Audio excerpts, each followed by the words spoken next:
You're listening to Hotepish with your host, Dwan B. Intelligent ish talk, intelligent shit talk, where we balance the profound with the profane. Political satire, celebrity and expert guests, information and entertainment, conversation and solutions. Leave your feelings at the door.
Chat room, it ain't no jive. That shit was weak. Goddamn, Dwan, that was so goddamn weak. I said, come on in here live. It ain't no jive. That was so weak. Hey, but it is what it is. What you niggas doing up so goddamn late on the East Coast? It's 9:04 here in the West Coast. What's up, Mickey Knox? What's up, Leroy? What's up, Yeah Man? What's up, Space Age? What's up, Devin? We are here. We're gonna talk some shit. I ain't been on much lately, so I was like, I gotta come on tonight. Every morning I like coming on in the morning before my day gets started. But I've been doing so goddamn much in the morning lately. Between going to the chiropractor because my hip is still fucked up, doing all kind of other shit. So I'm like, man, I've been neglecting y'all. Let me get on back up in here and talk some shit. I don't care nobody say. Talking shit's one of my favorite pastimes. No lie. No apology. It just is what it is. I like making myself laugh. And if making myself laugh means pissing someone else off, whatever. As long as you ain't hurt, it's all good. What's up, Long Beach in the building? What's up, KP? Kenneth Perry. Hey, KP. You called me like 2 weeks ago, and I forgot to call you back. I've been getting bad. It's like, y'all know how it is. Somebody call you like right when you're in the middle of doing something you can't answer. And then by the time you get back to doing what you're doing, you done forgot they goddamn called. Hey. Both Quinny here in LA. That's right. What's up, Evan? Yeah, roasting is fun. What's up, Jay Marcus? Yes. Today I'm going to talk about offending the right people.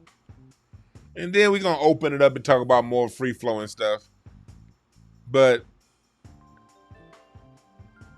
you know, when it comes to we as black people,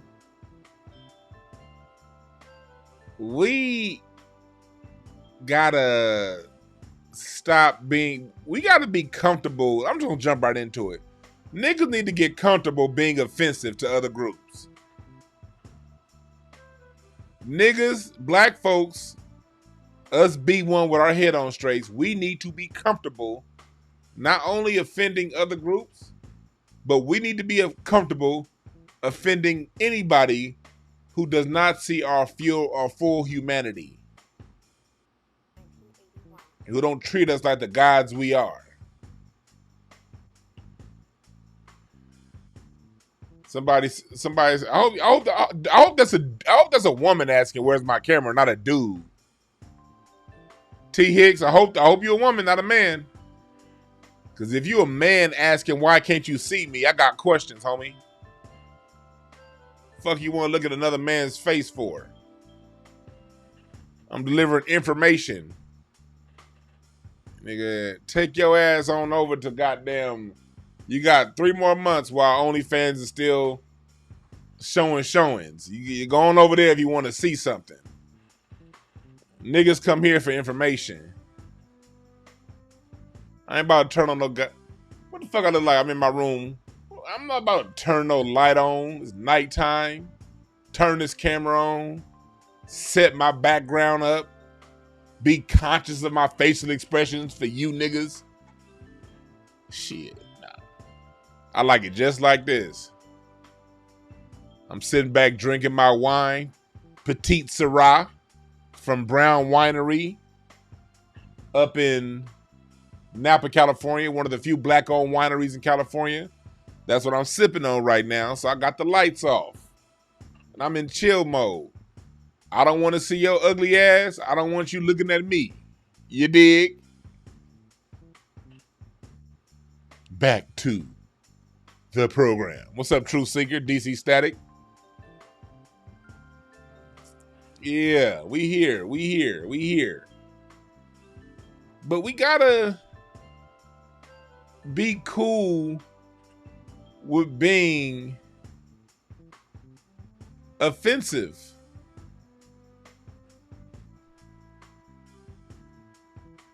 Because at the end of the day, the world has absolutely no issue being offensive to us. J. Marcus is Brown Winery, like my last name. No family affiliation. Brown Winery, black-owned winery. That's what I'm sipping on right now. What's up, Goldie? I ain't seen you in the chat room in a minute. Yeah, Brown Winery. When you go to their winery up in Napa, you go in a bathroom, and they bathroom got wallpaper of hip-hop greats. The wallpaper got Biggie on it, Cube, Nas, Kendrick, Melly Mel. They wallpapered, but it's still classy as hell. That winery, that black-owned winery is classy as hell. But the bathrooms got hip-hop wallpaper. You know? But yeah, we got to be cool with being offensive to the right people. Because anyone who does not respect your humanity does not deserve respect. Let's break this down. What do I mean by anyone who doesn't respect your humanity? You're a human. That means you're going to have good days. You're going to have bad days. That means as a group, there are going to be people in your group that are winning. There are going to be a bunch of people in the middle. And there are going to be people losing. If every time the losers of the group are being mixed in with the winners and people are going around talking to you as a winner like you're a fucking loser because of some shit they heard on the news, they don't respect your humanity. Because they're not looking at you. They're looking at you through the lens of what they heard about people who look like you. Oftentimes, black folks, you know how it is, we got attention issues. And so niggas be happy to have a quote unquote white friend, Asian person that's cool with them, that they smoke weed with.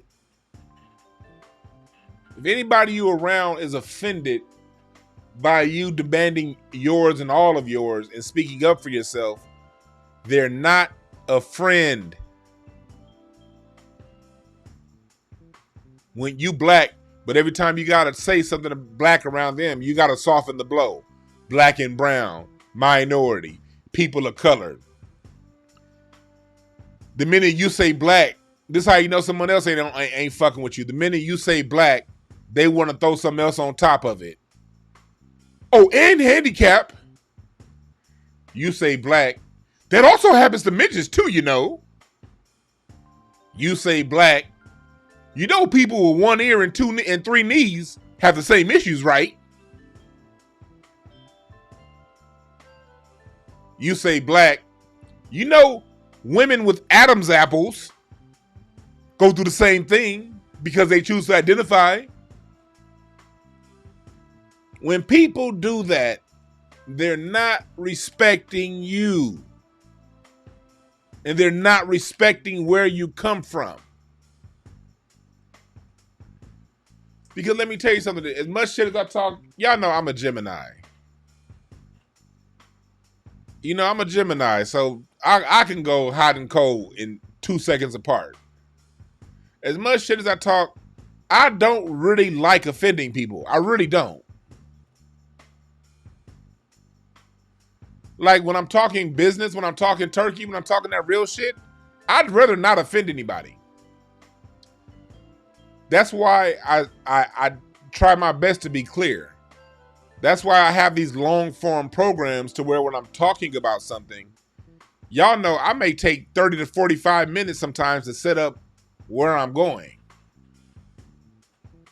And the reason I do that is to lay a foundation so the person listening don't know I'm just not pulling what I'm saying out my ass. They can follow a train of logic.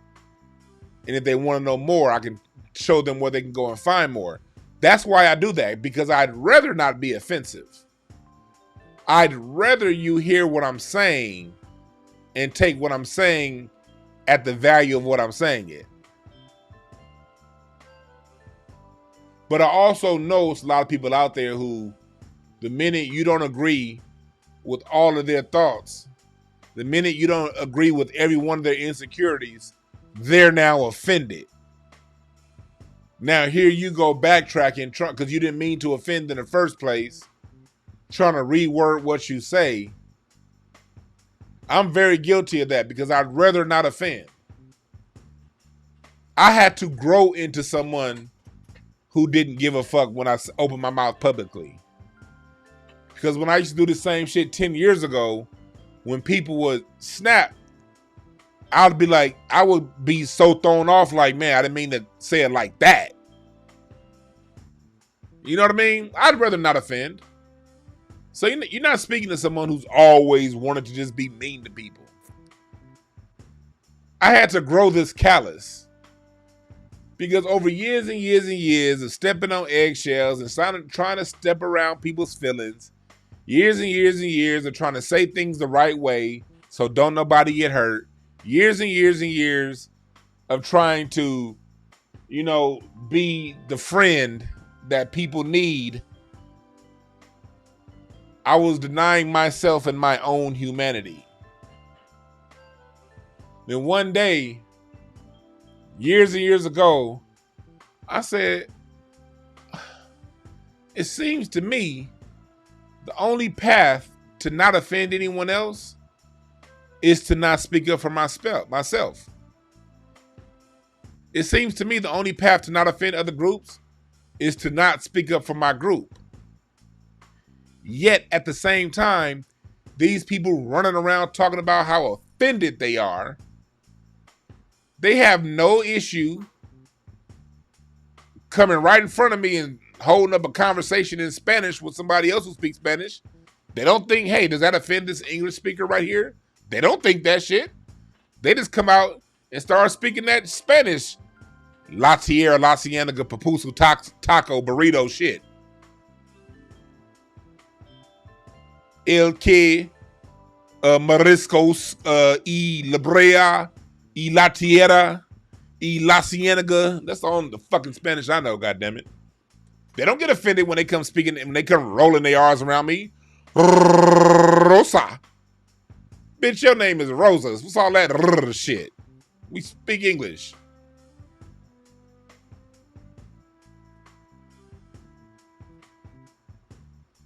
You know, it seems like the only time I could not be offensive is if when I talk to a white person, niggas gotta raise their voice, take the bass out their voice, and start speaking like this. And you know, if we just come together, if we just, you know, put our hate aside and no color lines. Meanwhile, they not offended when they see when they go to work and they see that they're well qualified black folks for these jobs that don't get hired. They see that black person at work getting picked on by other white folks. They don't step up and stop it.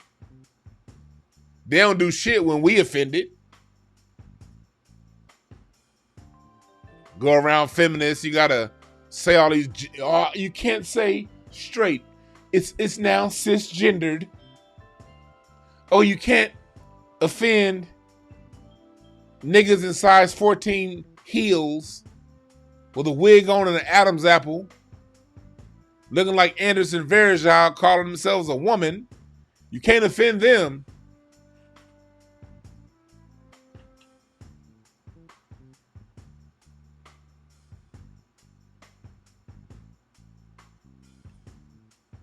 It's like you can't offend nobody, but the same people. Notice this shit. The same people we as black folks, quote unquote, can't offend.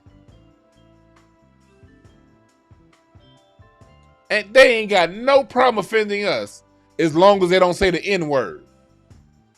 They think as long as they don't say the N-word, they're not offending us.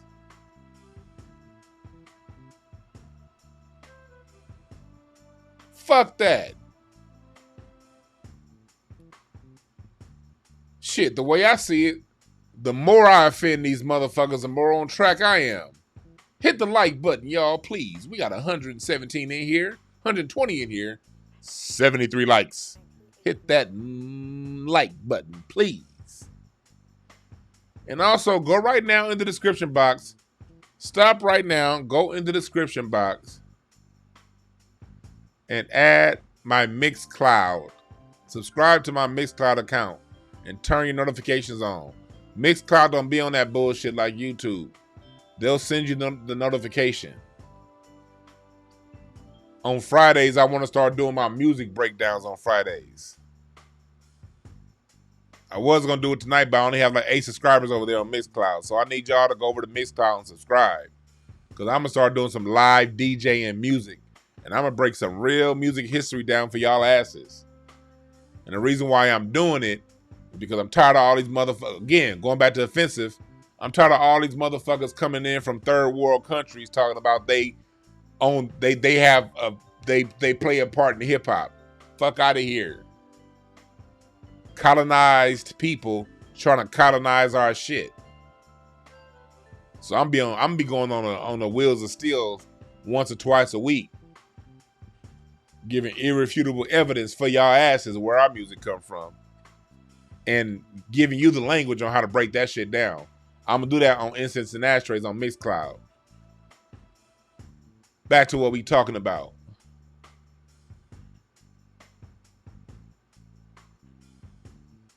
Don't be afraid to offend these people.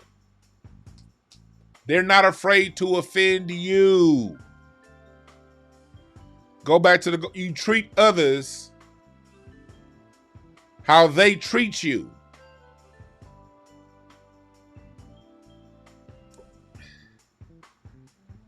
What's up, Jaron 215? Nigga, you was clowning yesterday in Craig Facts room. I don't be looking at the chat.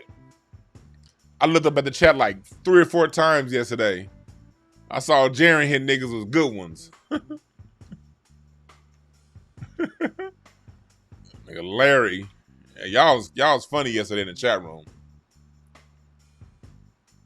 But yeah.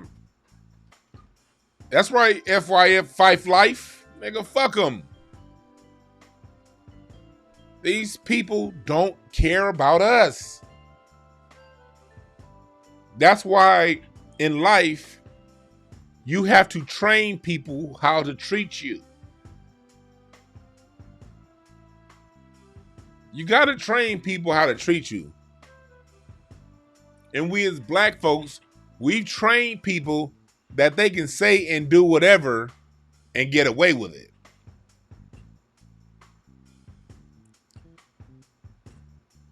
We consider other people's feelings before we consider our own. Let me tell you why that's a bad thing. That's a bad thing because we don't give ourselves that same respect. It will be different if we forgave everyone else and we were afraid to be offensive to everyone else while being afraid to offend other black people. Okay, I get that. That's just an all-around thing. But that's not who we are.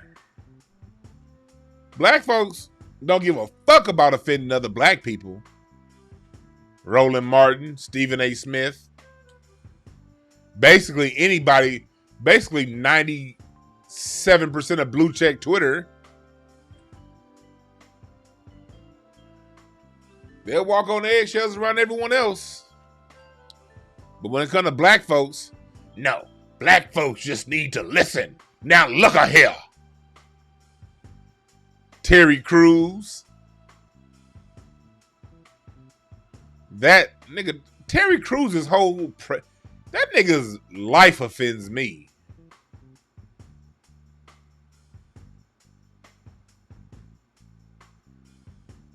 Former football player. That nigga can bench press 713,000 pounds. Let a white man touch his dick. But the minute black folks are the thing, now black folks, you gonna just have to listen. You just need to listen now, black folks. Niggas like that. Always dancing and shit. Ice Cube warned us about niggas like that. And true to y'all, look. One of the greatest songs ever written was Ice Cube's Be True to the Game.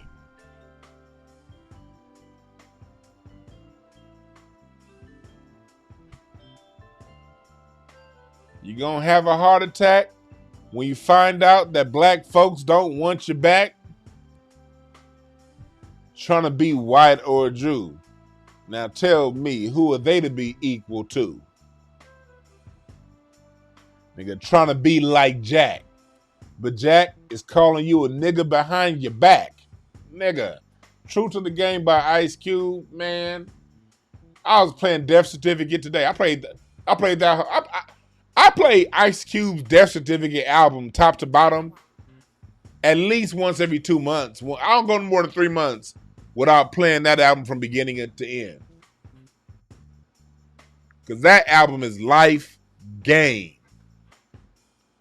Death Certificate, Songs in the Key of Life by Stevie Wonder. Them two albums alone. Then you could throw in Earth and the Fire's That's the Way of the World. Man, you would know everything you need to know about life in them 3 albums.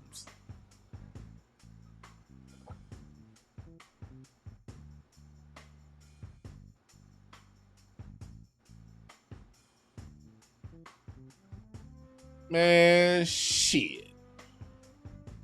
Man, black folks, we so goddamn dope. We pop out Ice Cubes and Stevie Wonders and Michael Jacksons and the Michael Jordans and Kobe Bryant's left and right. And we afraid to offend people? What kind of shit is this?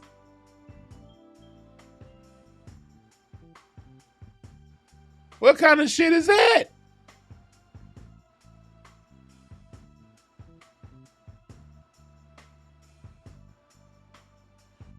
Because what's going on right now, we see it. Dr. Clark Anderson talked about this in his book, Black Labor, White Wealth. He's been saying this shit for 30 plus years now. That the whole point is to take black out of the national conversation. Here in 2021, they've successfully done that. That mission is accomplished. They have successfully taken black out of the conversation. The only time you hear black is when they're talking about how bad we're doing. You notice that? The only time they'll say black by itself, uncut, is if they're talking about incarceration rates, poverty, income inequality, whatever it is to make us look bad. That's the only time that they'll put black in the conversation.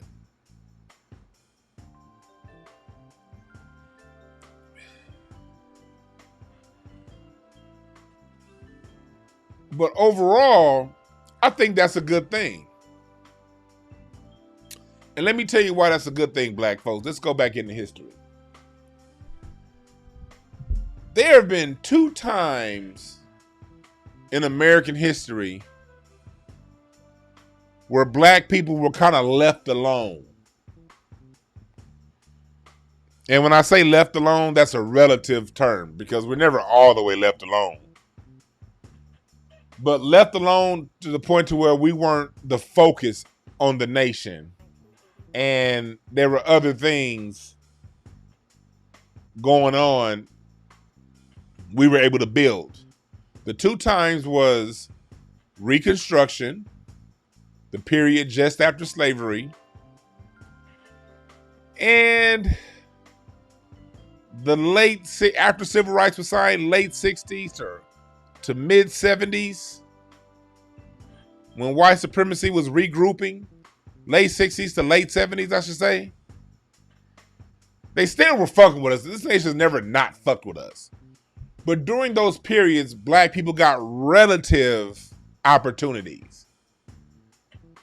After Reconstruction, after slavery, we had the first civil rights laws passed in 1868. That's when Robert Smalls became a senator, a congressperson. The first black senator was elected out of Mississippi, Hiram Revels. Look him up. Hiram Revels was dope. The reason why he was so dope was because he took Jefferson Davis's old Senate seat. Jefferson Davis left the Senate to go run the Confederate Army in the Confederacy and was replaced by a black man named Hiram Revels. During Reconstruction, they haven't quite imported all of those other Europeans in, so black folks needed to be the ones building things. We built economies, we built wealth.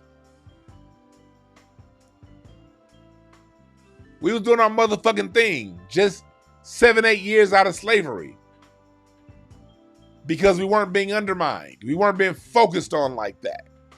White folks were still arguing with each other. The Democrats and the Republicans were arguing with one another that 10-year period during Reconstruction over how they're going to mistreat us next. So during that time they were arguing, we did a lot and we got a lot done. Same thing in the late 60s through the 70s. They had given us our second set of civil rights. They hadn't quite yet imported all of the immigrants that they planned on importing. The Democrats and the Republicans went back to fighting behind closed doors on the proper route to mistreat us. And during that time from the late 70s, late 60s to the early 70s, we saw black home ownership go through the roof, black business ownership go through the roof, the black middle class shoot through the roof. We invented funk music during that time. We invented hip hop during that time. When they weren't openly focusing on us, we did a lot of great shit in very, very, very short amounts of time. Extremely short amounts of time.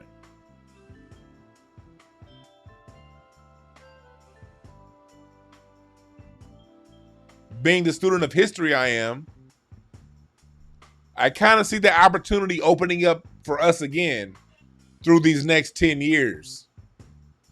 At least.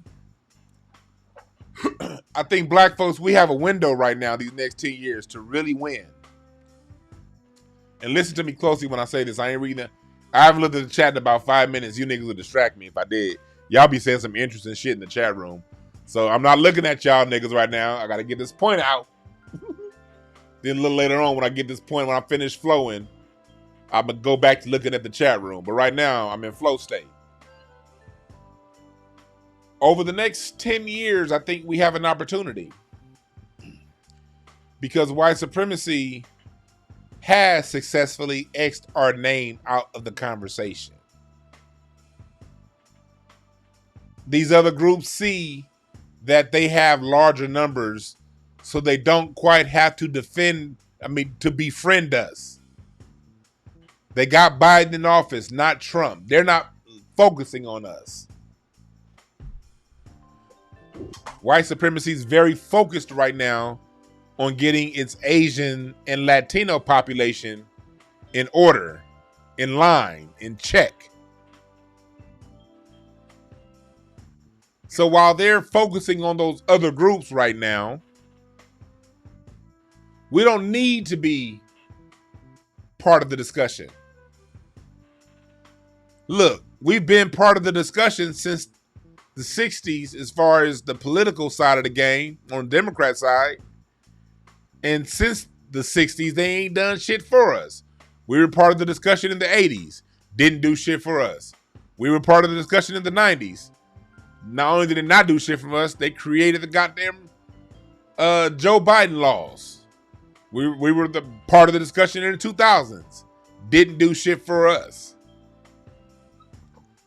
It seems to me that when we're part of the discussion, don't nothing get done.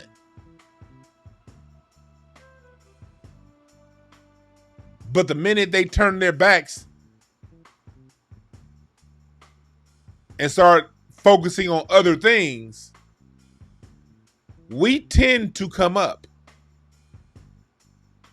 We tend to invent great inventions. We tend to invent great new forms of music during these time periods.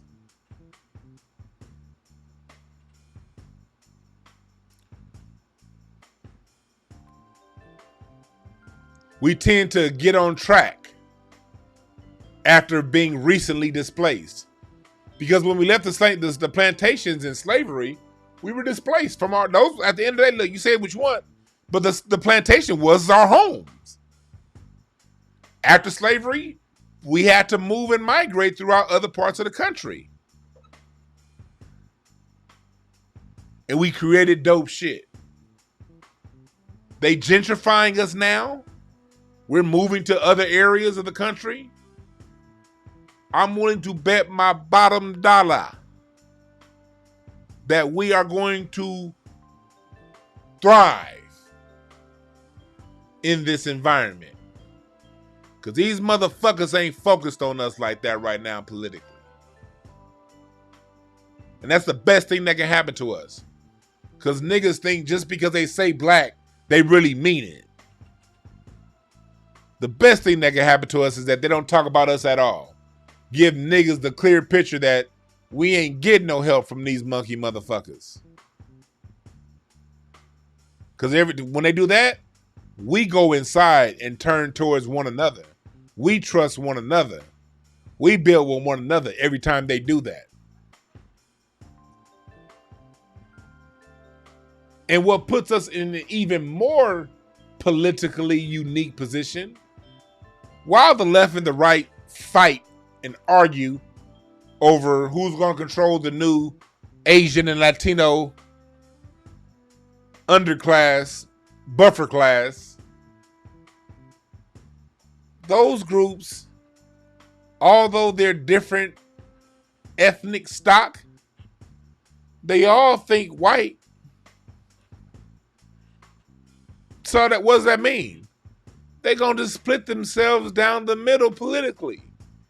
And guess who these motherfuckers are going to need if they won office?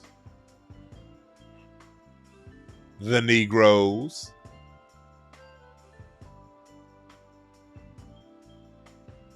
But if we're focused on building ourselves and not politics, the only way the politics are going to be able to distract us from ourselves is if they're offering us something specifically to us. Until they come to us offering things specifically, exclusively to us, we don't need to be in that political game anyway. Which goes back to being happy with being offensive. Oh, you're not going to vote? What about your ancestors? They died to vote. My ancestors died because they was black, bitch. No, I ain't voting. And fuck you for telling me to if they ain't offering me nothing. Ancestors died for a lot of things. Ancestors died because of inadequate health care. You fix that? Ancestors died from poverty. You fix that?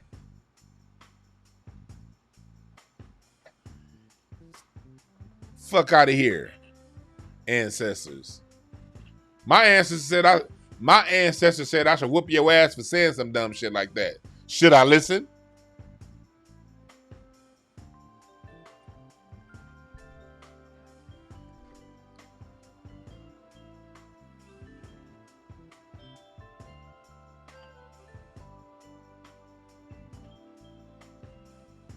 We don't need to worry about offending these people, man. Fuck them.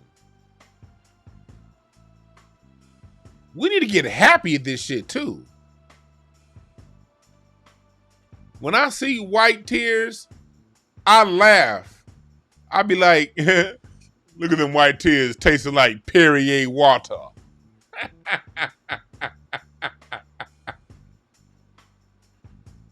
Look at them white tears tasting like lemonade without enough lemons and sugar. Just lemon water ass tasting ass tears.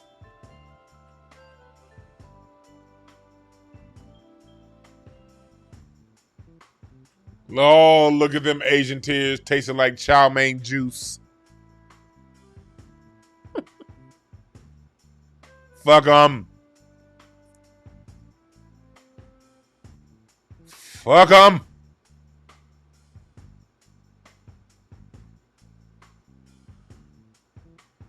Oh, look at those.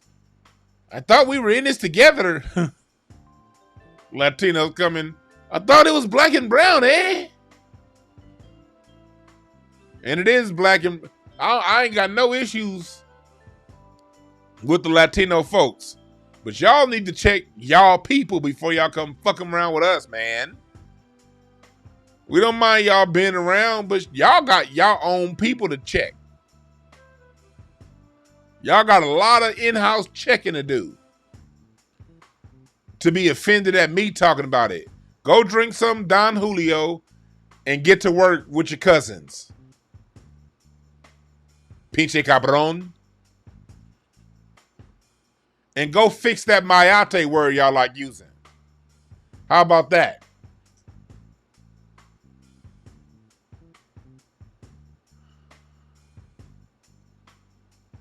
How about that?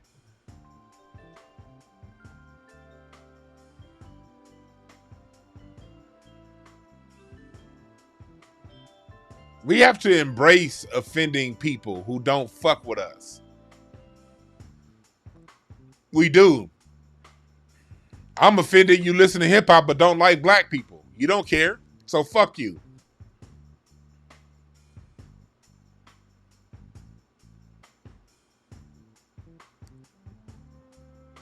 I don't care. What's up, Bug Sheldon? What's up, Quan S? Yeah.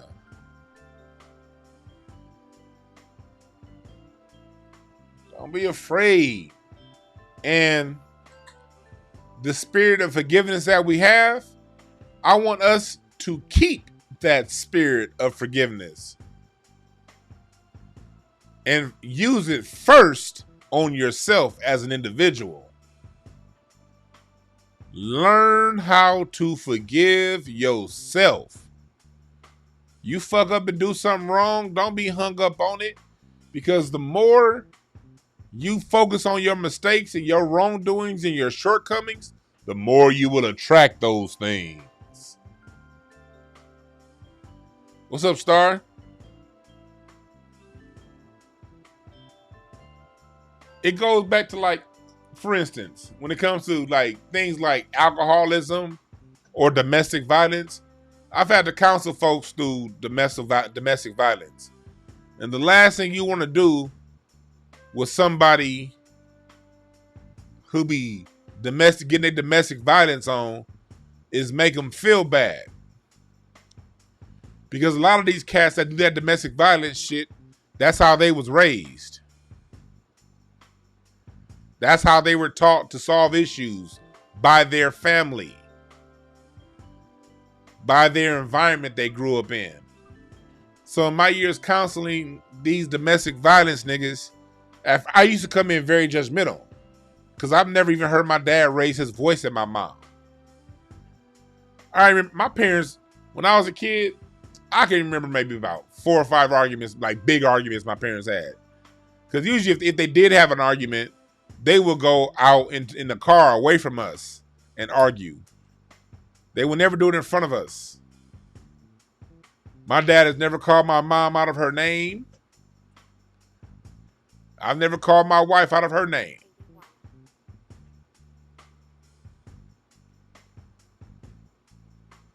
That domestic violence shit is foreign to me. So I used to be one of the niggas that judge niggas real hard. Who he think he is. He this, he that, he that. And then in my years working mental health, I got to see that the whole domestic violence thing was a pathology. And the more you make a person that's guilty of domestic violence feel guilty, the more he's going to be violent, he or she. Because actually when it comes to domestic violence, it's more women laying hands than it is men. Let's just tell the fucking truth. He or she, the more you make people feel guilty, the more they attract it.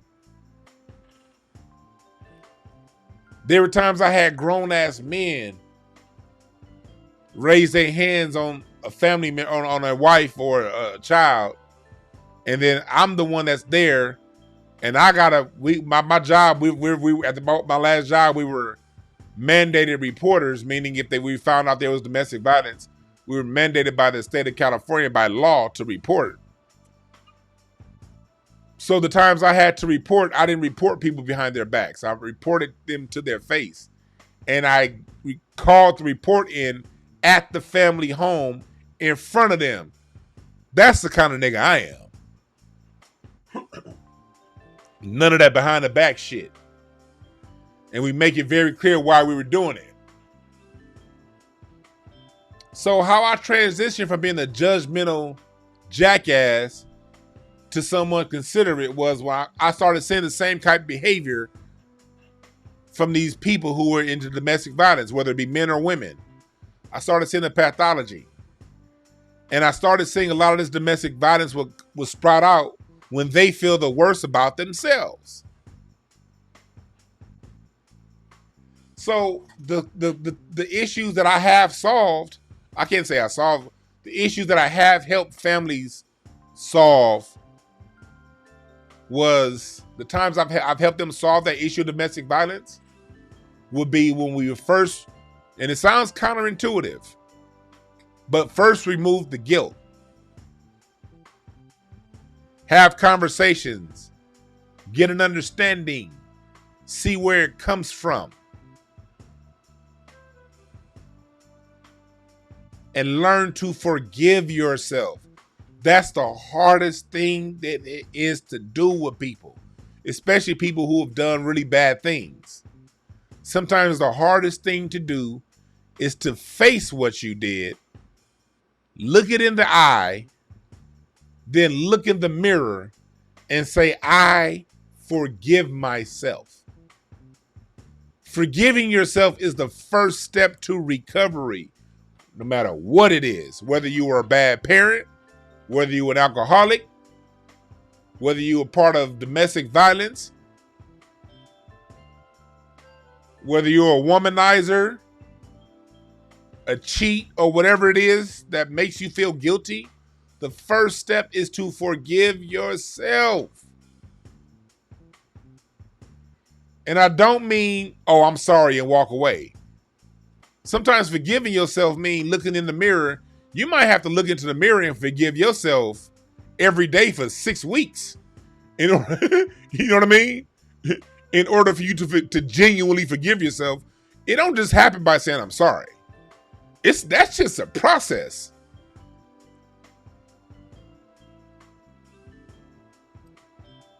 That's just a process.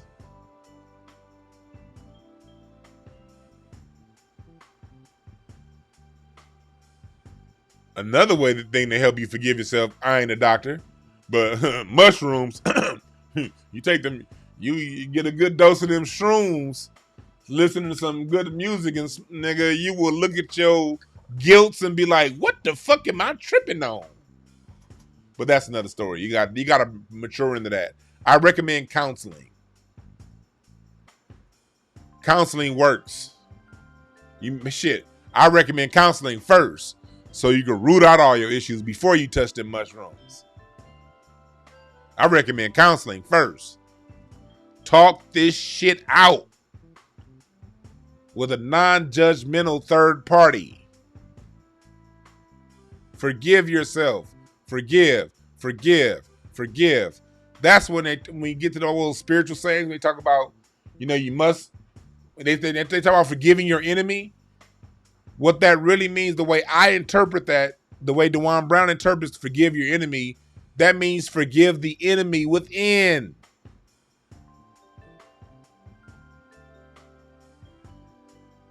You forgive the enemy within you.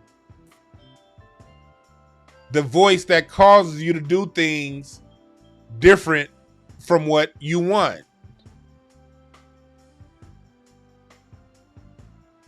Then once you forgive yourself, you forgive your group. I forgive dusty, dirty ass hood rats, even though I don't fuck with them.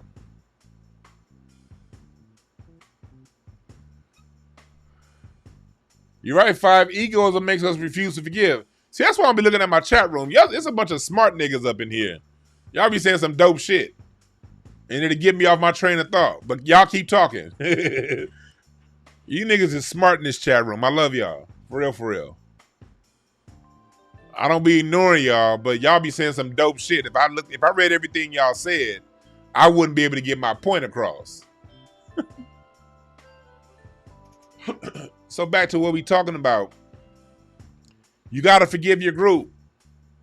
Forgive your group the way you forgive white people for mistreating you the last 400 or 500 years.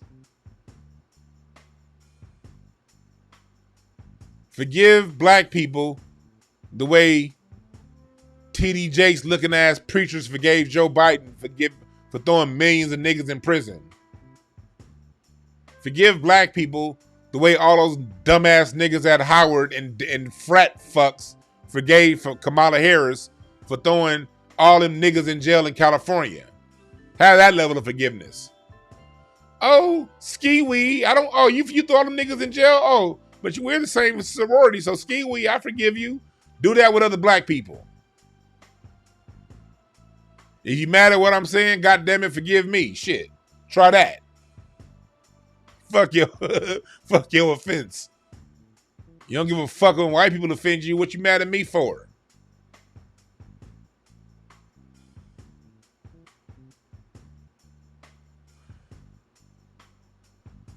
Practice the level of forgiveness we give to other people on ourselves.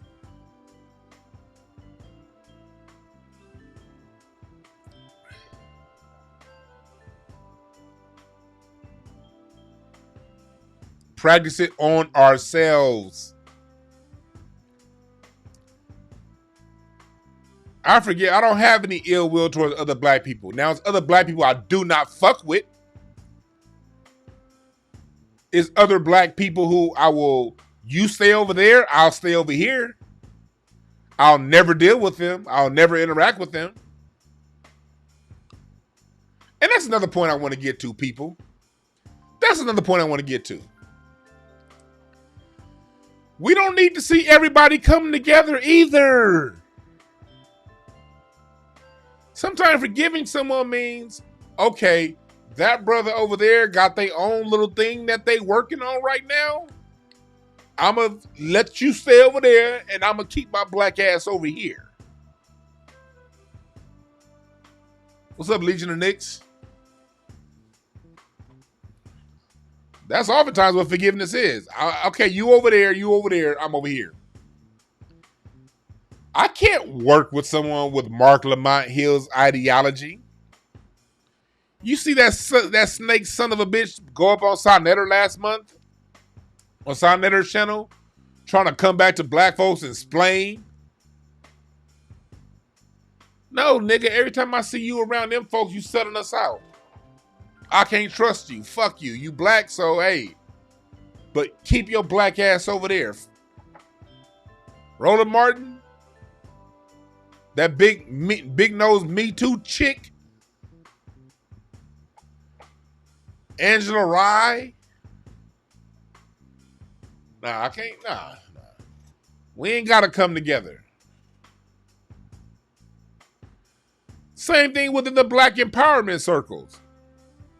There are people within black empowerment that don't get along, that will never get along. You as a listener, me as a listener, must be okay with that.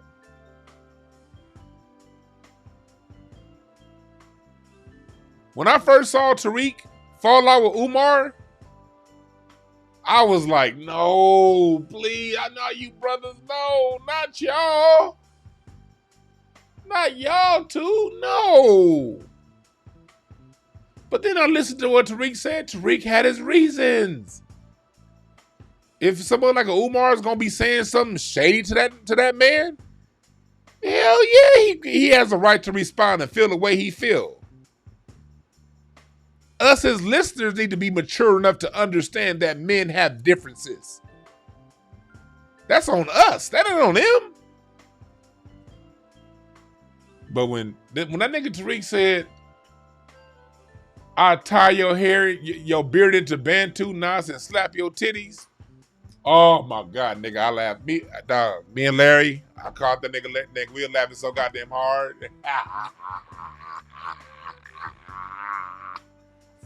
And then when Umar bounced back and answered the phone like it was ringing, then the phone rang later. Oh, that shit was so funny. Did I want to see them two brothers fall out? No. But them niggas is human. And they got the right to feel the way they feel about one another without the rest of us getting in line. And jumping in it and shit.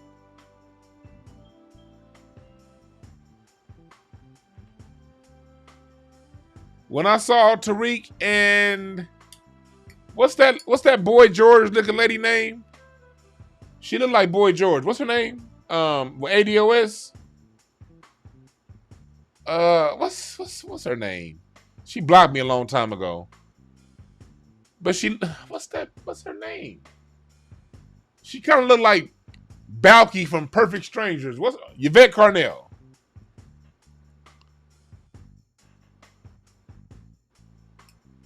When they fell out, we all kind of saw that one coming because Yvette kind of falls out with everybody. But I didn't want to see that happen because even though those two didn't get along before that, they were able to fuse around a common cause. And I'd much rather see that harmony than disharmony. But if one of the people in that is breaking the deal and talking all kind of shit, motherfuckers is gonna fall out. And it ain't on us to get involved. We have to be mature enough to allow other people within the black empowerment sphere to not get along. That's on us. Yeah, Yvette Carnell look like Sinbad. She blocked me because I told her she stands on the shoulders of Dr. Claude Anderson.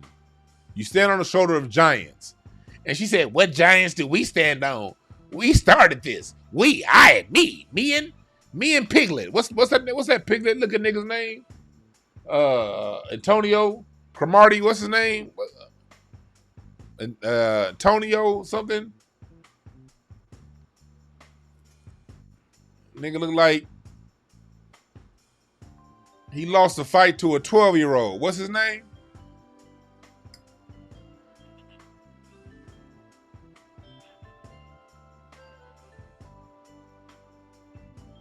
It's like, will we rather see these people together? Yes.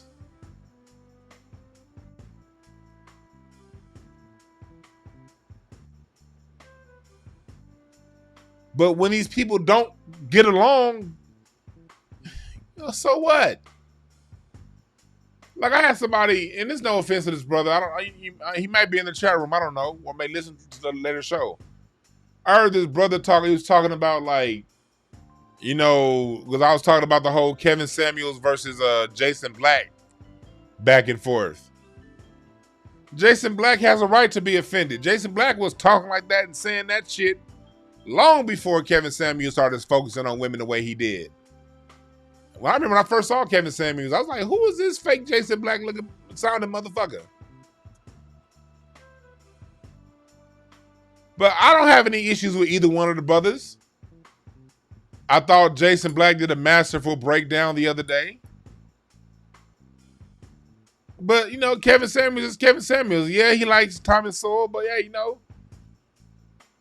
Personally, I've always said, if you know, when you listen to relationship advice, then you know, hey, that's another subject. I ain't gonna talk about that. Anyway, them two brothers went at it. Now I saw some brother in my comments say, "See, they really need to come together." Can you imagine if Jason Black and Tariq and Kevin Samuels, they could all come together and form a Voltron? I've heard a few people say that, you know, if these black people all come together, it could be a Voltron. Let me tell you something, people. Voltron is a fucking fantasy.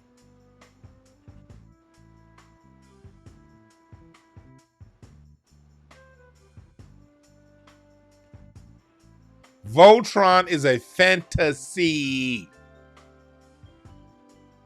Point number 2. Why would you want to centralize all your power into one unit when there's been an enemy out there who, the minute there's a centralized target, they destroy that motherfucker? Why would niggas even be looking for a Voltron? Discontent is also good, because in the discontent, you can find the differences in the details.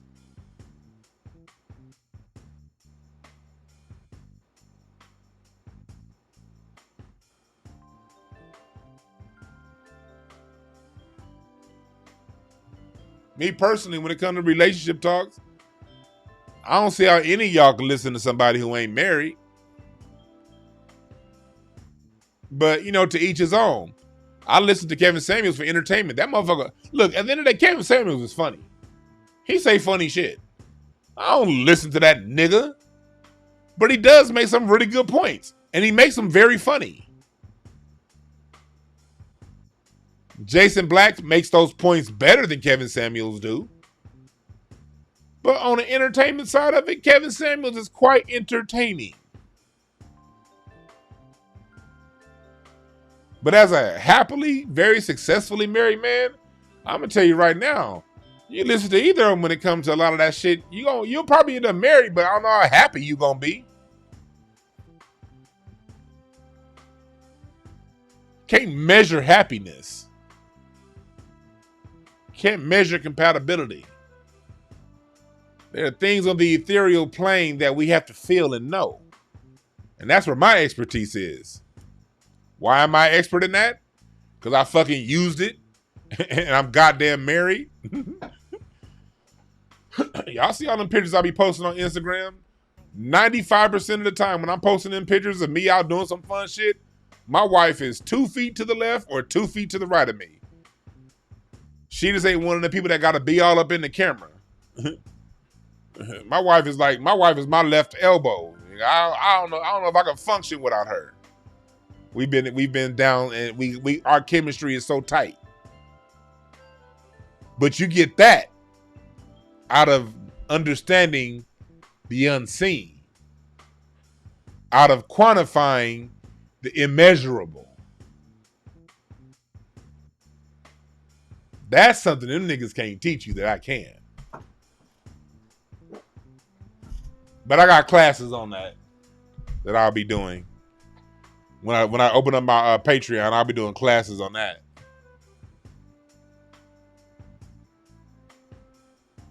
That's a good breakdown, Lala. Yeah, Jason's happy being single with no children. Look, I never heard Jason say he even wants to get married, so I'm not criticizing him for not being married. I ain't got no issues, no criticisms of TBA. TBA is that dude. I understand when it comes to me, when it comes to relationships, it's more than the measurables. And that's coming from someone who's held the same woman's interest for over 20 years. You don't hold one woman's interest as long as I have, unless you know a few things, understand a few things about the unseen realm. You dig what I'm saying?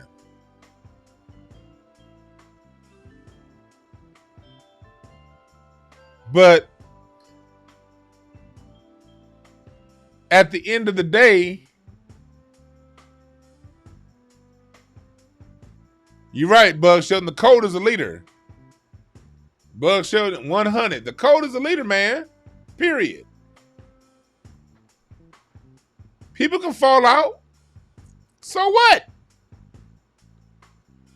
The only thing that matters is, did you learn the lesson you needed to learn? This nigga Ivor said Yvette Carnell looks like JaVale McGee.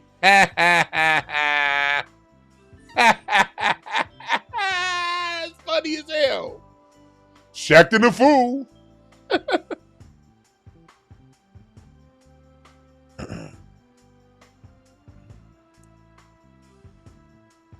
Shaqtin' the fool. No, that I appreciate, Brother Five. I appreciate the sentiment, but I probably did look up, but it's more than luck. It's more than luck. I got with the right woman because I trusted myself, one. Two, I had great advice from my father on how to find and pick a good woman. I was trained well by my father and my mother. My mother and my father trained me well on what to identify in a good woman. And when I saw that, I pounced. It wasn't luck. It was because I knew what to look for back when I was in the 8th grade. My parents used to talk to me like for real, for real. My parents, man, me and my dad, when we'll be riding home from our grandparents' house or somewhere. My dad would be smoking a joint, driving his Cadillac.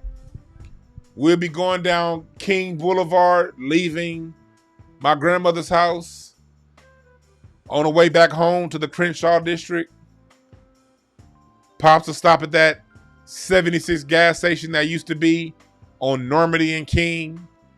He'd buy a beer, buy some zigzags, crack that beer open as he was driving home. Smokey Robinson would come on the radio, and my dad would be like, "Oh yeah, turn that up." Easy, it would be easy. It would be easier to take the wet from water or the dry from sand. My dad would be like, "See, when that song came out, I was looking at your mama. Now, Pops was like, yeah, when I met your mama, I had, my dad had a long black Cadillac. I had a lot of women at the time that I met your mom, But when I met your mom, she was special. I could tell. My dad would be like, while Smokey Robinson's playing in the background, when you get a woman, don't ever tell her everything you are. And he would tell my sister this too about men. Don't tell them everything about yourself. Just be you and let them learn you. And if they like you, they'll stick around. If they don't, they'll leave. But leaving is a good thing because it just opens you up for the next one. And these would be the conversations my dad would have with me when I was 6, when I was 7, when I was 10, when I was 14. My mom, she was a little different. She didn't listen to music like that. My pops would give me lessons to Heat Wave and Curtis Mayfield. Curtis Mayfield would come on. My pops was about to give me some game. My mom was a little different. My mom be listening to her gospel music. She either be listening to talk radio or gospel music. And my mom used to pick me up from school when I went to Overripe Middle School. On the way home from work, bring me home. We had about a 20-minute ride home. And my mom be like, when you get a woman, if a woman's talking to you, first of all, only settle down with a woman that you trust. But if you trust her and she's telling you something, you need to listen. Because a good woman that you trust is she's only going to talk when she has something that you need. The problem is when the woman's trying to talk, sometimes the men want to think they see it all, but it's not that you men are wrong. It's just that we as women see it a little bit differently. And sometimes we see it in ways that can help you get through what you're going through a little smoother. This is the game I got when I was 10. So when I saw the woman who would eventually become my wife in middle school, at the time, she just was the girl with the big booty. I wasn't thinking about all this shit my parents said, man.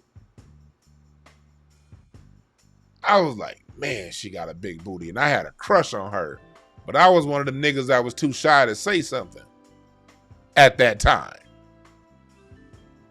So we just became cool. You know what I mean? We became friends.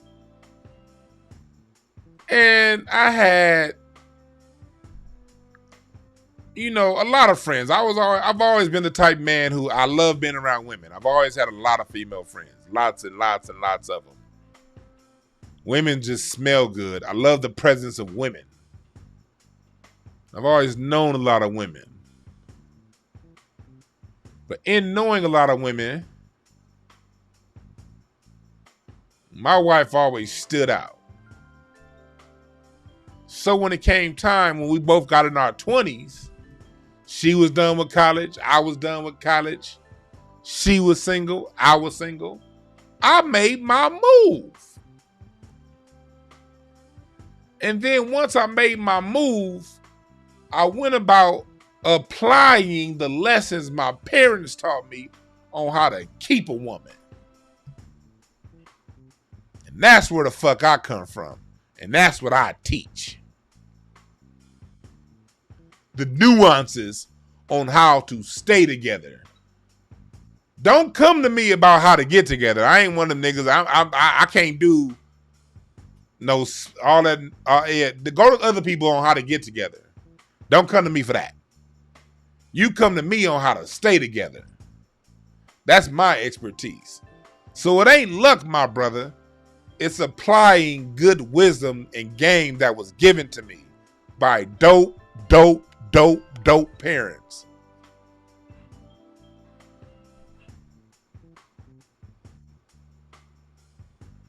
Hell no, I wasn't considered no tile genius, man. My GPA was a 2.5. Hell nah.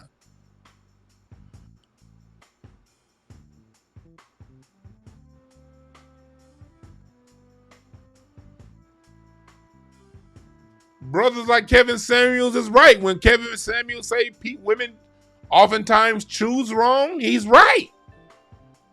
Men do too. See, the problem is, niggas, y'all people be choosing the person that they fuck the best, not the person that they get along with the best.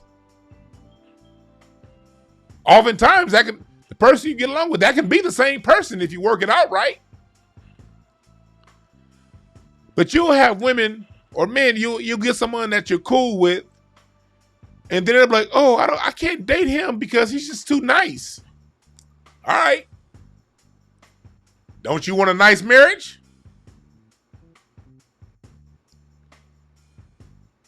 You gotta, one, pick right. Two, once you pick right, you gotta sustain it. And sustaining a good relationship is showing up every day, doing right by yourself. And when you do right by you, doing right by the person you're with. That's how you sustain an everlasting long relationship.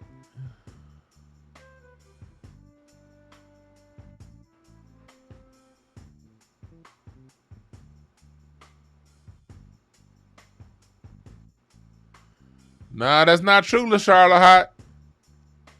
I had a 2.5, and I said this before on the show. My first time ever missing a homework assignment was second semester, 11th grade. I missed maybe 3 or 4 homework assignments, K through 12. I didn't miss homework assignments. Now, because I was an asthmatic as a kid, I would get sick and miss like a week of school early in the semester. But no. I did all my work, and I never ditched. I ditched one time too. I ditched one class my whole K through 12 career. I ditched one class, missed maybe less than 5 homework assignments combined with all my classes. I put in the work. I just still got C's on the test. No, fine. Don't apologize, brother. I'm glad you said that. No. Please don't apologize, my brother. I'm glad you said that. I'm glad you said that. Don't apologize. Salute to you, my man.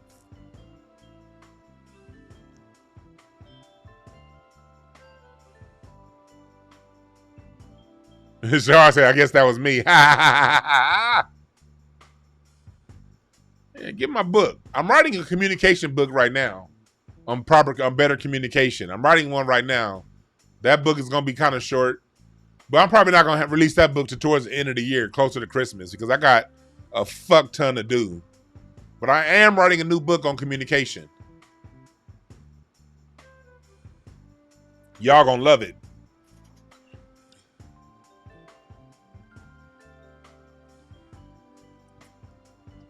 But back to what I was saying. Niggas. My wife just came in here and kissed me on the head. I love that woman. Shit. But back to what I was saying. Y'all want to see something? I put this up on Twitter last week. If y'all on my Twitter, y'all saw this. Let me see here. You don't see something? Look at that. Wife gonna be mad. This is me and my wife at 8th grade graduation. Overright Middle School, 1995. That is 8th grade. I had a crush on her back then, but I was trying to act hard like I didn't. I was wearing my Easter suit with the herringbone chain. Y'all see the herringbone? That was us 8th grade graduation.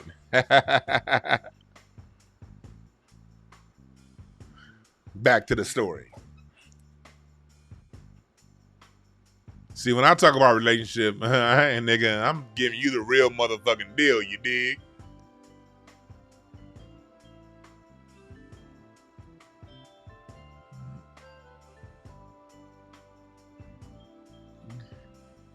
But yeah.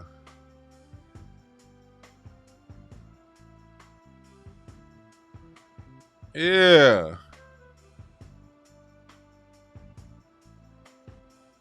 But like, you got to going back to what we we're talking about, being offended and offending the right people.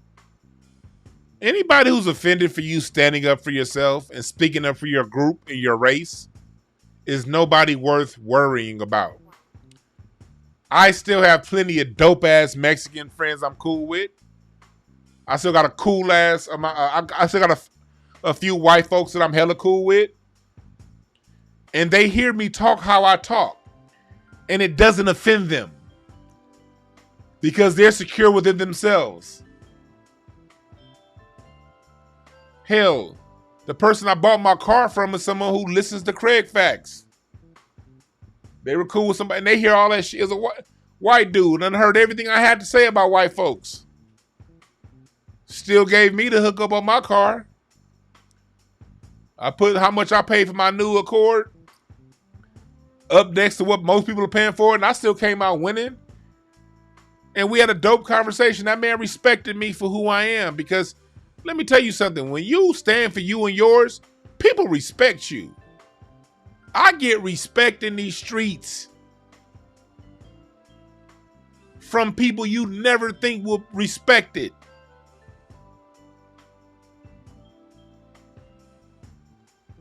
Nobody is made to like a bitch. Let me say that another way. Nobody is made to respect a bitch ass person. Nobody respects a bitch. Nobody respects a coward. Nobody respects a punk. They may laugh at your punk ass. Black and brown. Yeah, Todd. Jim. Yeah, let's go play golf next week.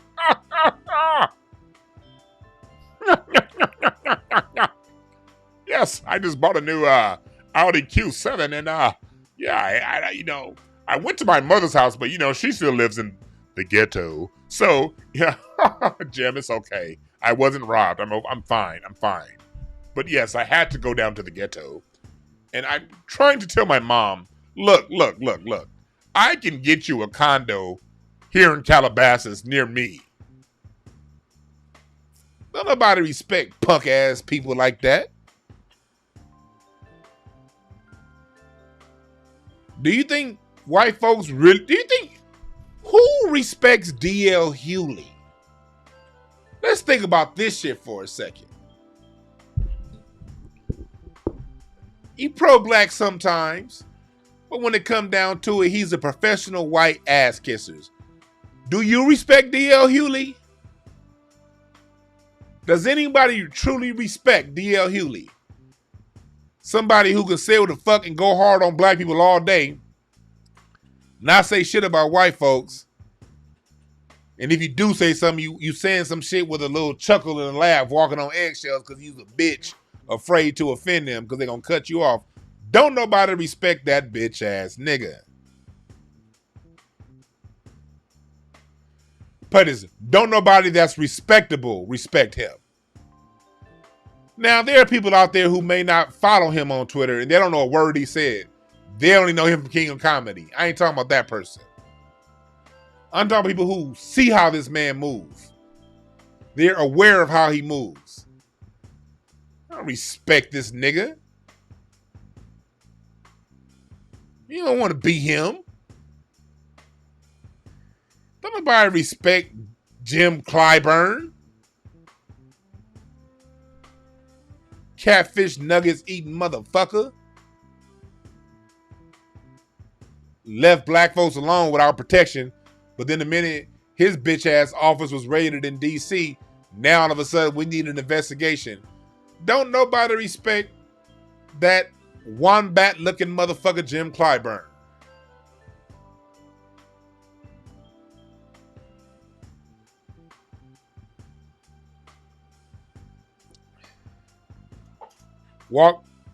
People don't like Farrakhan, but they respect him. Farrakhan is one of the most respected men on the planet Earth, worldwide. They respected Dick Gregory. Dick Greggy tell you how it is. That man had respect. They respect Ice Cube. Ice Cube wrote Cave Bitch and he's still releasing movies.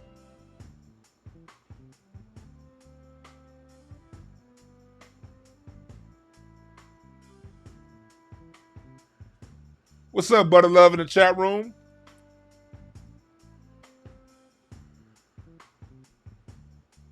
I hope to see you at the Gardena Jazz Festival on Sunday. Man, I can't wait for that Gardena Jazz Festival on Sunday.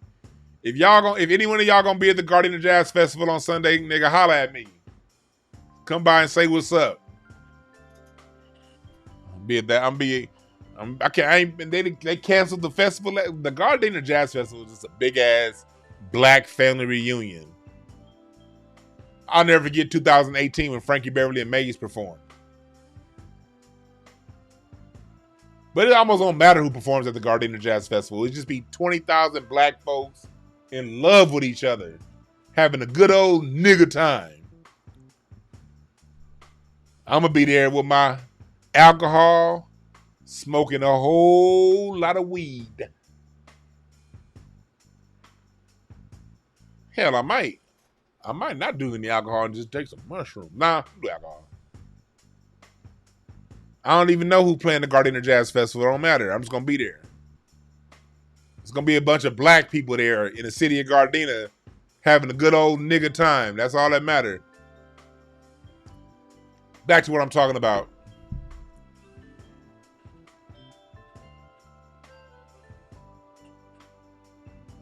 Yeah, so don't worry about offending these people, man. Fuck all that.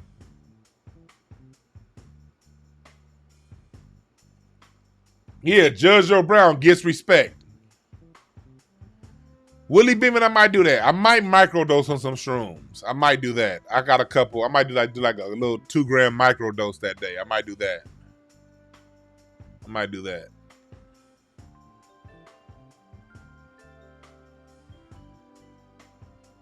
I might microdose on some shrooms that day.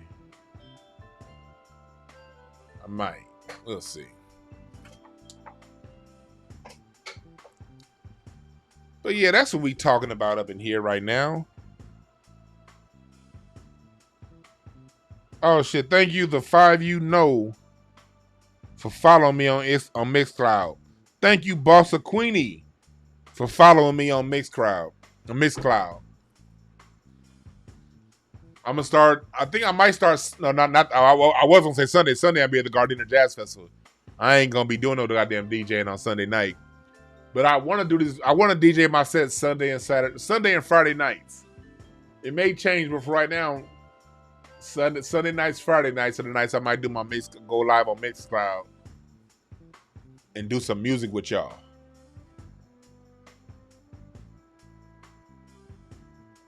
Yeah, don't nobody respect Elijah Cummings. That old Derek Coleman looking motherfucker.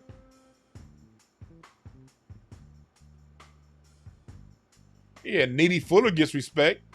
They may not like these people, but they damn sure respect them.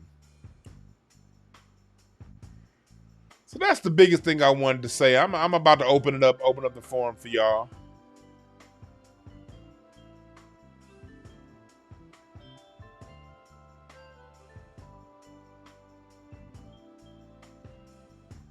Yeah, I'm gonna call. You right, Lollipop. I'm gonna call Judge Joe Brown up and about time to get Judge Joe Brown back on here. It's also time to get.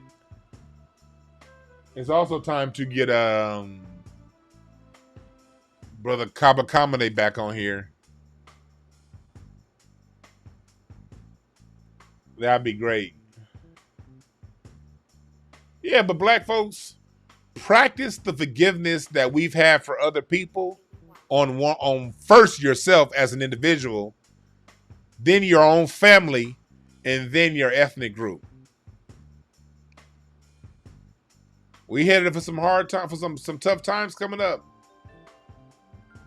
Don't let no fucking virus make you fall out with family, but you still love Joe Biden. Fuck out of here.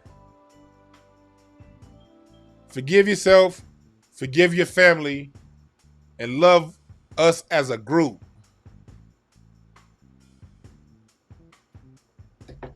Glenn said you want a Kamira White episode. I'll get her on. Kamira, that's my nigga, right?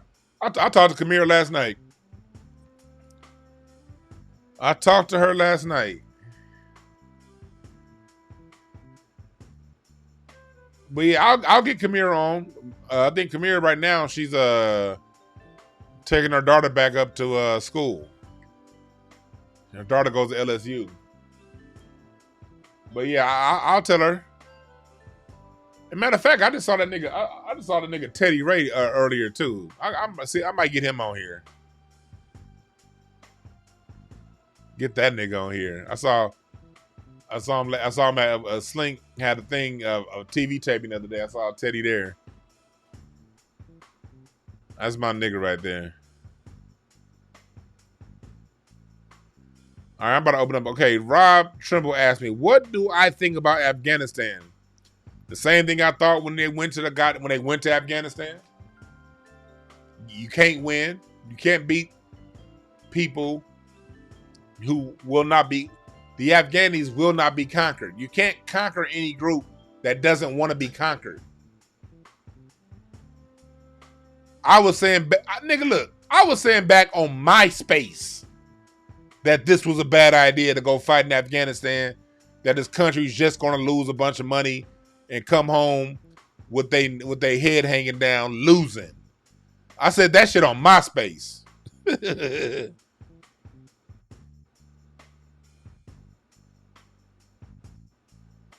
Y'all be cool if I brought Teddy on? Okay.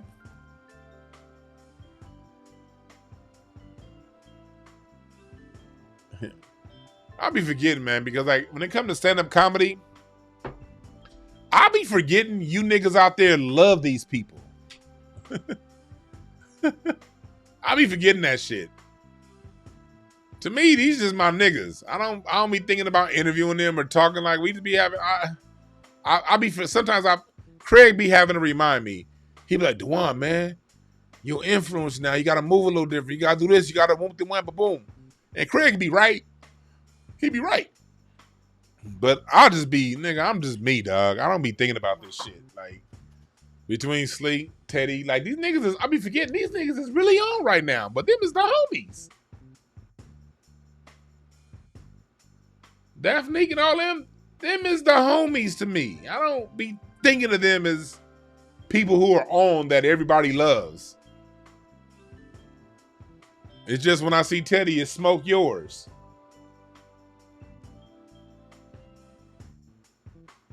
Slink too. It's just smoke yours. The niggas gonna smoke.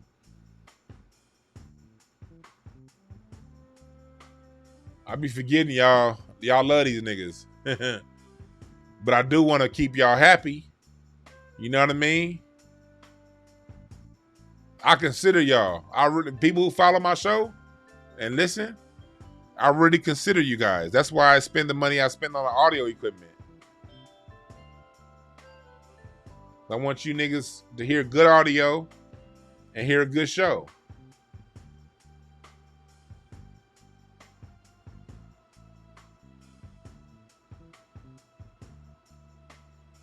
Dig what I'm saying?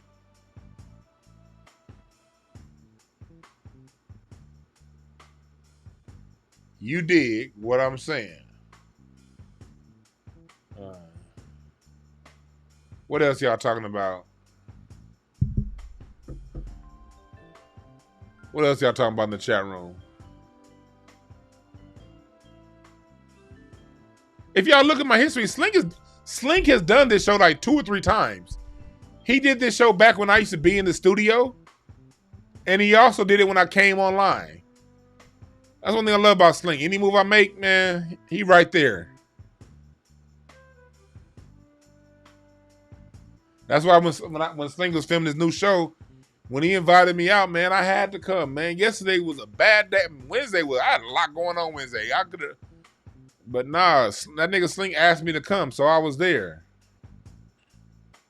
Don't tell him. Don't tell him I said that. Like I said, don't tell Slink I ever said that.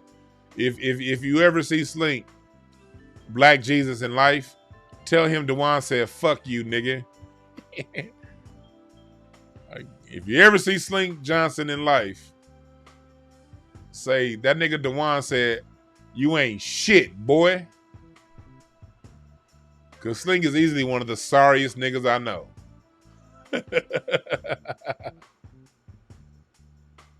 But yeah, I be forgetting. You said, what was that white gang? It's plenty of white gangs. The white gang I was talking about on Craig Facts was a white gang called the Lunada Bay Boys. Lunada Bay, that's in Palos Verdes.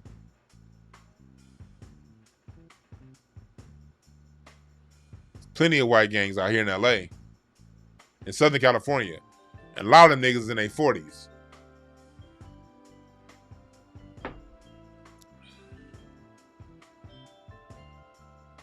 Nigga Ivan says Slim thinks he's some hell of a nigga. You ever see Slim? Tell him DwannBrown said, fuck you. And watch how he react.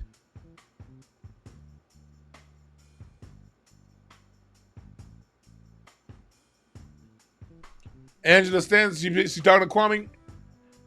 Dr. Randy Short has been trying to, he's trying to work an angle to get, he's trying to work, he knows Angela Stanton. He's trying to work it to where, hopefully she can come do this show. I would love to interview Angela Stanton. I would love to interview Angela Stanton. She stands on her square. Good night, Hotepish. Thank you for being in the chat room. I appreciate you. Good night.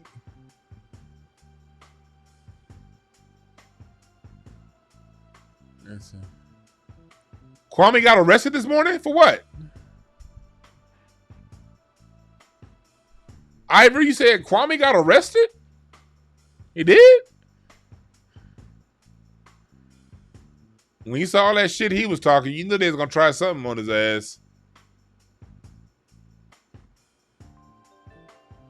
What about thinking about business owners suing mayors of mandates? I think that's a good thing. The people got to speak. Just because the politicians say it's a good thing don't mean it's right.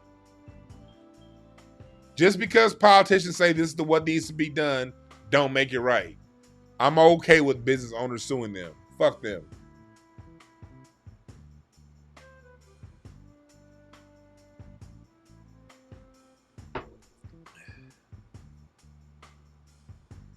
Kwame baby mama?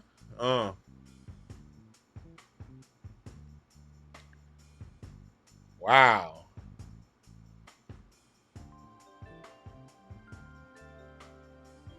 Wow, they took his gun too?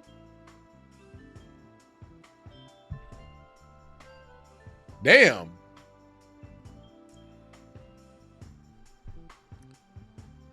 For real? I hadn't been watching Kwame as much in the last couple weeks.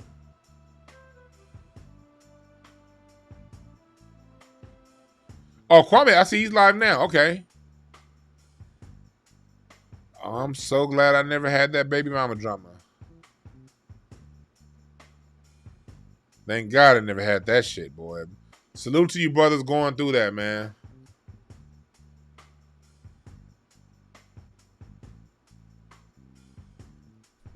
Yeah. I got man. Well, what else you niggas talking about? See, Kwame don't understand white supremacy. All that talking he been doing. The fact that he listens to Larry Elder and Thomas Sowell lets me know that he doesn't understand white supremacy. Our brother Kwame be on point. But if you don't understand white supremacy, you don't understand the pitfalls, man. You don't understand. You don't understand. Like when he's calling, it was look, when he's calling Charlemagne the God, Charlemagne the lesser charge, don't get me wrong. That shit was funny as hell.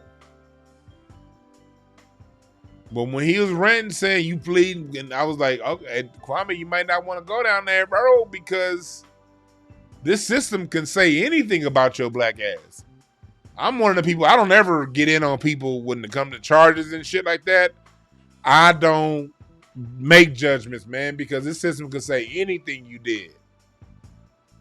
That's why you have a trial. to find out if what was said happened or not. Or was it some made up conjured BS? And when black men are accused of things, I always give the black man the benefit of the doubt.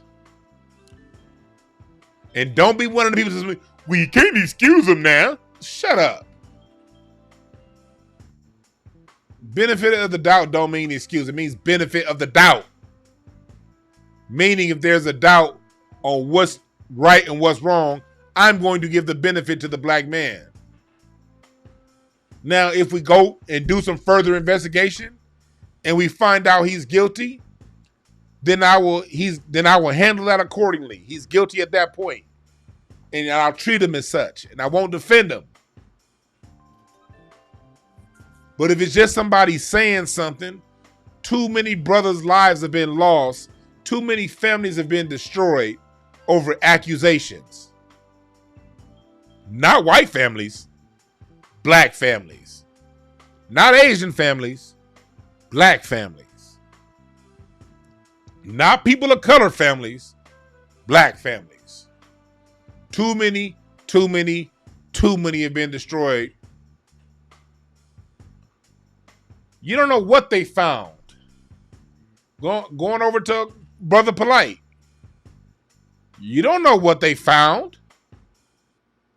They can say anything. They told me back in 1994 that they found blood, OJ's blood, at the crime scene. Then when we dug a little deeper, we found out the blood that they found had that solution in it to preserve it. Meaning it's already been in the lab. We found out doing some digger deeping that they were missing blood vials with OJ. We found out after deeper digging that the blood found on the scene with OJ was in blots. I mean, basically spots. When if it was a natural thing, the blood should have been in a swiping motion. If he touched anything with blood on him in his house, in Nicole's house, it would not have been a nice, neat dot. There would have been some smearing action because anytime you touch something, 100% of the time, it smears. So did OJ have blood at the scene of the crime? Yes, he did. But when we dug deeper to find out more about the blood at the scene of the crime, we saw it was some bullshit. I ain't excusing Polite. I don't follow Polite. I like some shit that he say. I remember back in 2017, 2018, I would share some of his videos back then. But there's certain things about him that I don't necessarily agree with or believe. There are other things from him I learned. I don't give a fuck if he guilty. Honestly, let me tell you the truth. I don't give a fuck if he guilty or not. Tell you the truth. I don't give a fuck. But I'm not going to side with these white folks and play that Negro was wrong game. That'd be tripping me out. It'd be so many niggas black first, black first, black first. I'm like black people. We this, in white supremacy. Black people, fuck white. Then the minute a black person get accused, I knew he did it. Sit your confused ass down, nigga. You don't know shit. You know as much as I know. Nothing. I don't know shit, so I don't know if that man innocent. You don't know shit, so you don't know if that man guilty. Shut the fuck up and let the shit play out. And once it plays out, and we have evidence, more than just, well, this was seen here and that. Once we understand the who, the why, the what, the when, and the where, then we can make some judgments. When we know who, what, when, why, and where, and how. Until those questions can be answered, we don't know shit. I don't know shit. You don't know shit. Period. I ain't about to help no white people convict no black man over some shit a white person is reporting. Fuck out of here.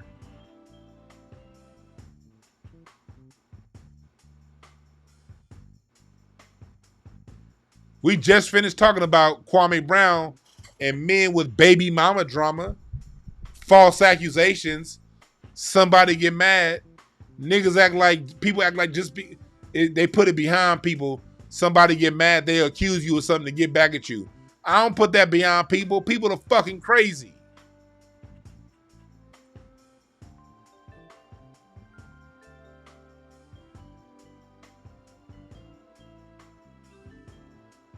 But I'm not the biggest polite, like, I'm not a fan of, let me just say the honest to God truth. I am not a fan of none of these niggas. All right? I love and respect different individuals for what they bring to the table. I respect their grind. I respect their hustle. But everybody is a human, goddammit. People do some crazy shit. Another time, people do shit that ain't crazy, but they're accused of doing some crazy shit by a bunch of crazy motherfuckers. We don't know shit. Stop jumping on every goddamn news story you hear about a black man as if it's true. All that, if you talking pro-black, but the minute the white newspaper accuses a black person of something you believe in, you ain't better than Larry Elder.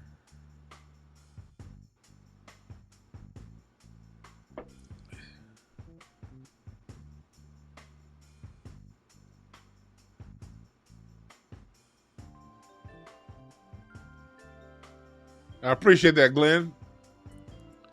I respect people's humanity, man. Look, people fuck up, man. Laz, just follow me on Mixcloud. I appreciate that. I appreciate that.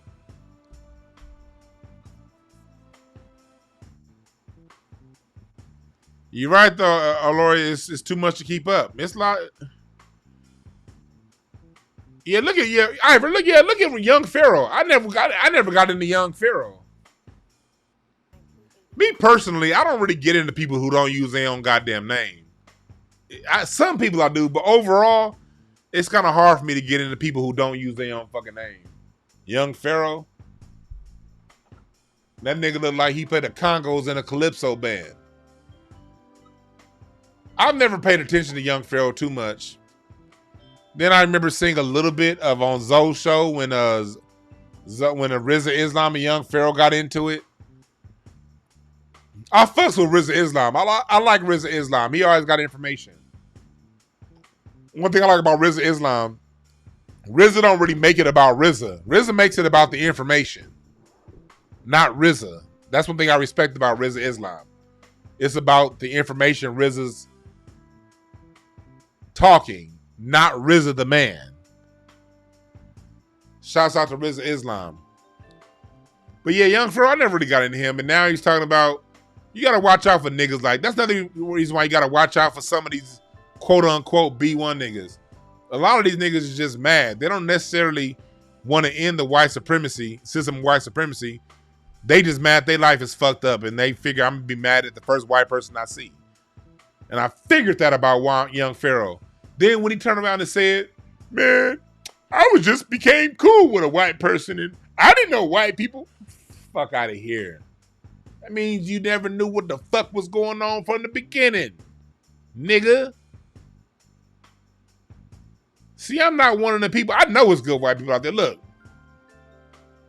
you never gonna see me have no sorry ass epiphany like that and change how I turn my tone. There have been white people who have been very pivotal in my life. A lot of the key people in my life that have done some key things at pivotal moments in my life have been white. The lady, the person who taught, the people who taught me how to read music, my white male music teacher, and my white woman drum teacher. I learned how to read music from a white woman.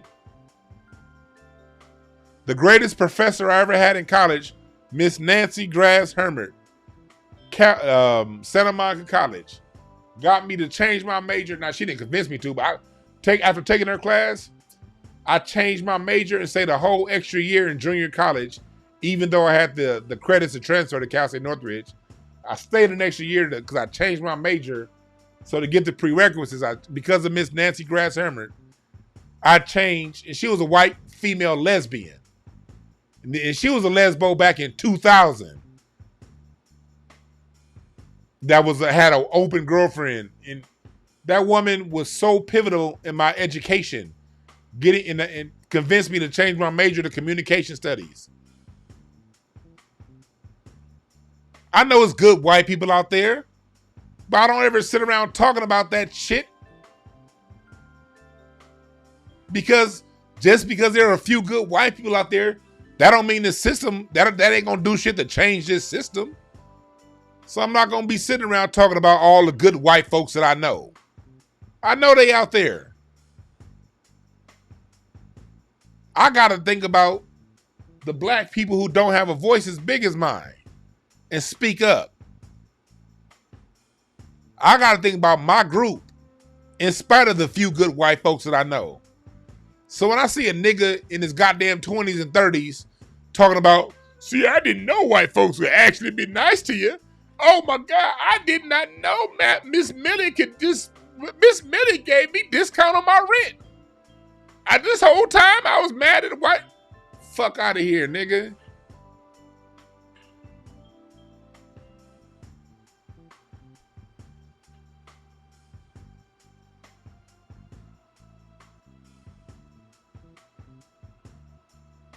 Yeah, Quan, a lot of these conscious folks don't resonate with me.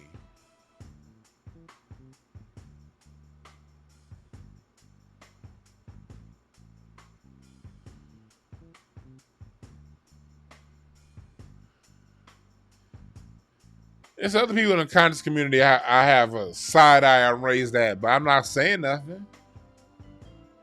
I'm gonna let my brother Tariq do that. Tariq be catching these motherfuckers and like, ooh. And that nigga be right though.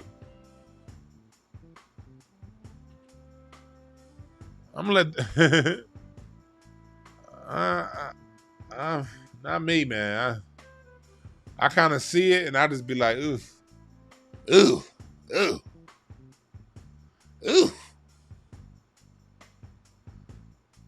Because my point of view is those who are serious, those who want to be on code, those who really have a heart to do things the right way, you'll find out. Follow your heart.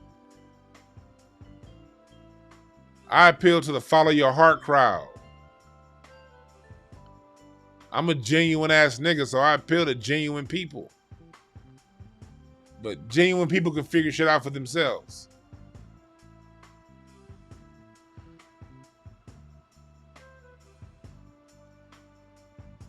He said, I'm Hotep-ish. Yeah, that's right, I'm Hotep-ish. I'm not all the way goddamn Hotep. I'm Hotep-ish. I still eat pork, goddammit.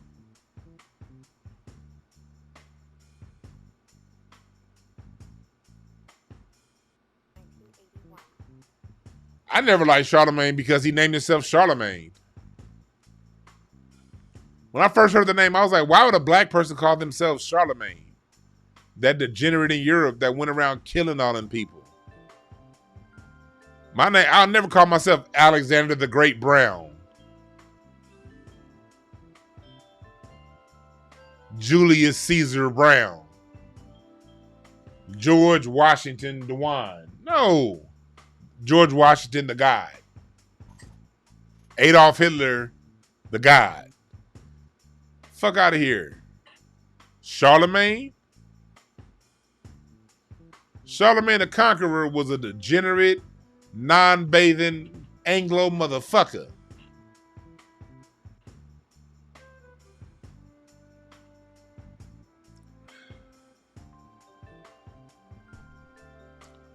That's a good point, Black Wealth Matters. Stop following these people with these mysterious backgrounds. That's a good point. I like David Banner. I never liked his music, but I like listening to him speak. Never liked his music, but I like listening to him speak.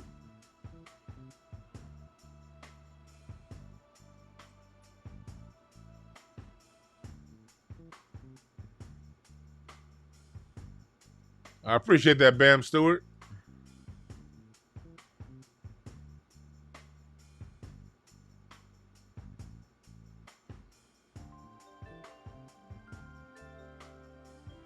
What y'all talking about? Nah, I'm gonna keep beating that swine, my brother. My 97-year-old grandfather been eating pig his whole goddamn life.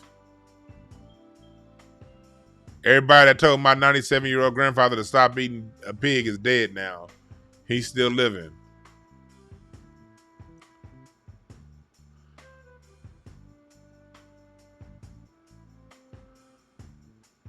When it comes to this life thing, don't none of us know how this shit works. None of us. I lost a good homeboy, man. Rest in peace again, my man Nick Carthon. He was somebody else I wanted to have on this show. Brother was personally fit. Personal trainer, 6-pack abs. Good person, man. We just talked 3 days before he died. Man died in the sleep of a heart attack. We don't know shit.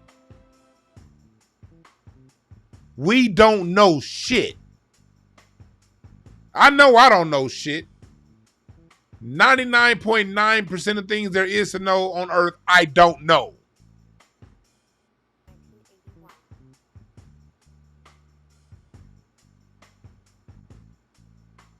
That shit hurt when I found out. Kamira, one that told me, man, it hurt. I saw when Kamira was the one that gave me the news. I saw her, looked in her face. I was like, I just knew shit wasn't right. She was like, she couldn't even get the words out when she told me.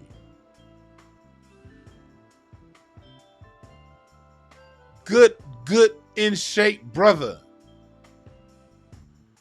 Somebody told me not to eat pork, but get some Beyond Pork. If that ain't no disrespect, brother, but if that ain't the dumbest shit.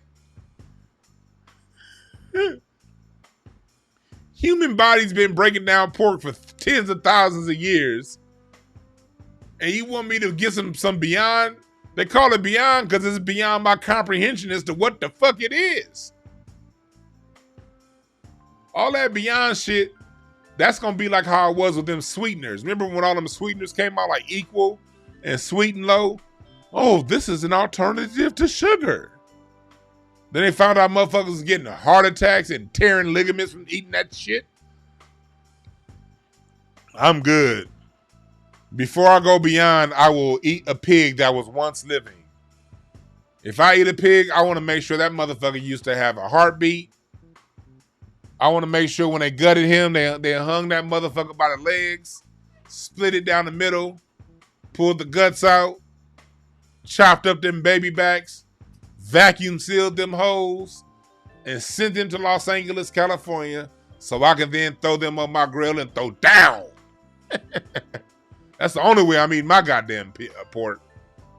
I got to make sure my pork and my beef at one time in life lived.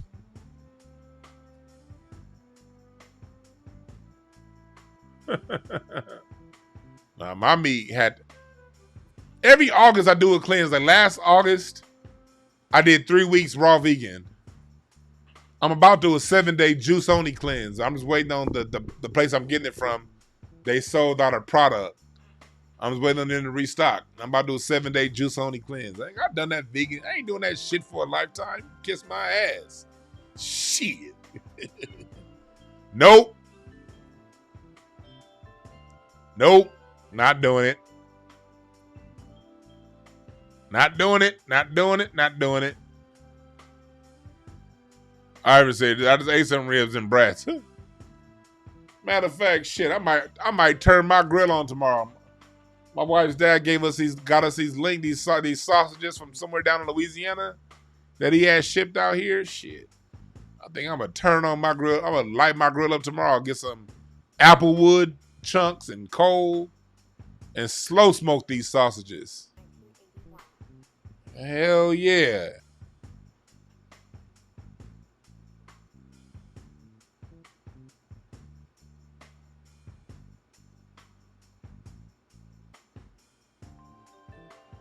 That's right. Gerard said, as long as you fighting right, you can eat pork from the Rudy to the Tootie. It don't matter as long as you fighting white supremacy. We all gonna die one day. You may as well have fun until that day comes. You dig?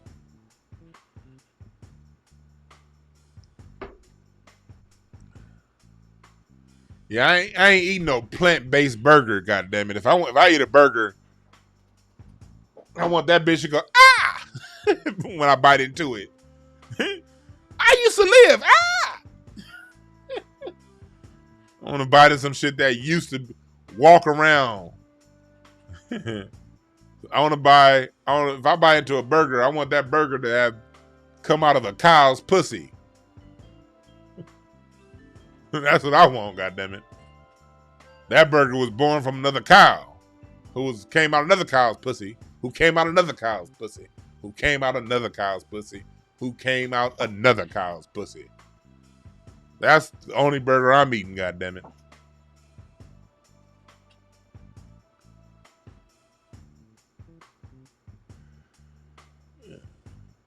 And then they say plant-based.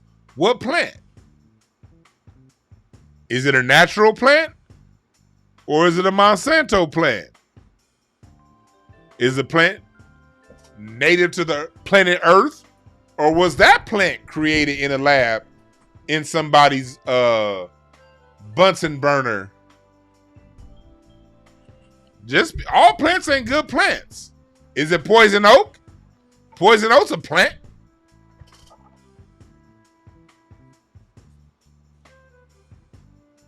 Bug shelter, for the most part, I'm on that. For the most part, I'm down to basically chicken and fish.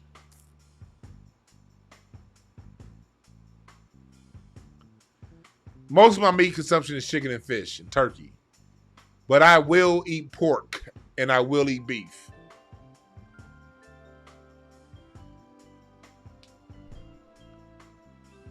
Tell something, this is plant-based. What the fuck plant is you talking about? Shit, my favorite plant is weed. That's my favorite plant, weed. And I don't want to eat no goddamn food that's based in weed plants. Ain't a better plant on earth to me than weed. Kush to be exact. But I don't want no Kush burger. Processed marijuana and hemp and lettuce flipped around and turned into a meat burger. I don't want that. Cocoa leaves, shit, that's cocaine. Cocoa leaves, shit. Cocoa leaves is... Oh, that's the other cocoa, my bad. Coca plant.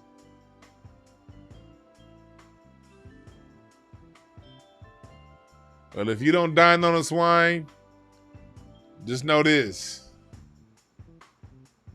When I barbecue my ribs, I do them slow. I put the wood and the coal in the side smoker. I put my ribs on the upper grill all the way to the left so that the ribs receive as little heat as possible, but as much smoke as possible.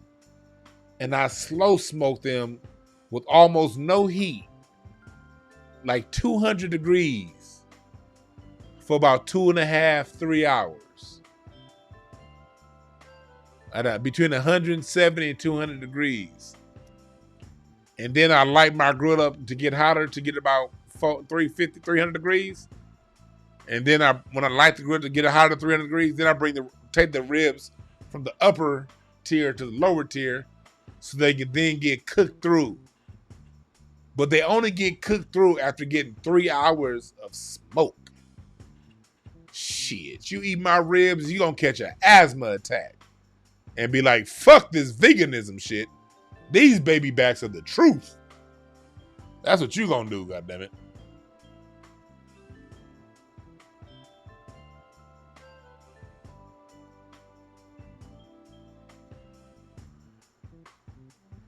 See, one thing about me, folks, and I say this to people all the time who are trying to, I'm happy with who I am.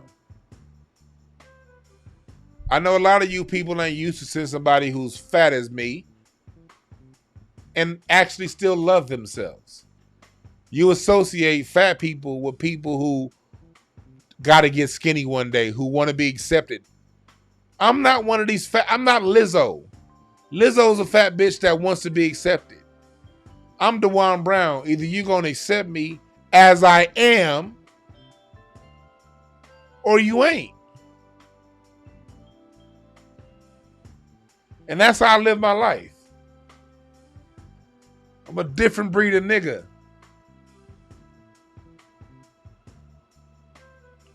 A lot of people talk about not giving a fuck. I don't give a fuck. It's a difference.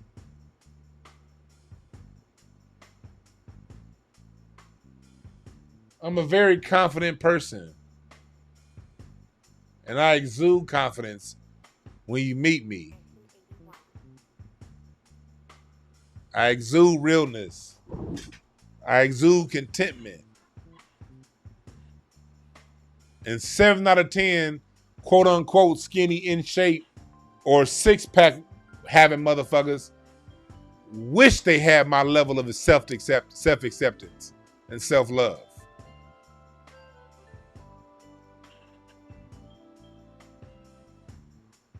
You dig? Are you living in Dallas? I love Dallas. I gotta get to Dallas. Me and my wife were just talking about going to Dallas.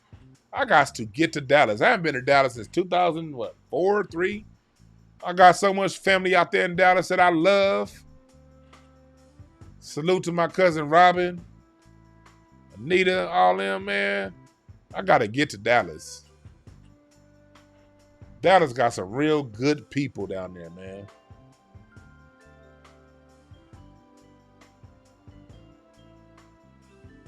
Keith Brian Kelson, thank you for subscribing to the Mixcloud. Go to my Mixcloud in the description box so you can get my live music breakdowns.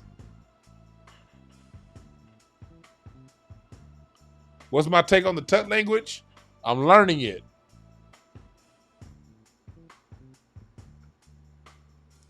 Yeah, Lizzo is grimace. Shit, nah. This Lizzo don't Lizzo. Remember that old the nigga you said Lizzo looks like former Utah Jazz power forward, former San Antonio Spurs power forward Antoine Carr. Remember him? He used to wear them glasses. Y'all remember Antoine Carr? He played for the Jazz. Lizzo look like that nigga.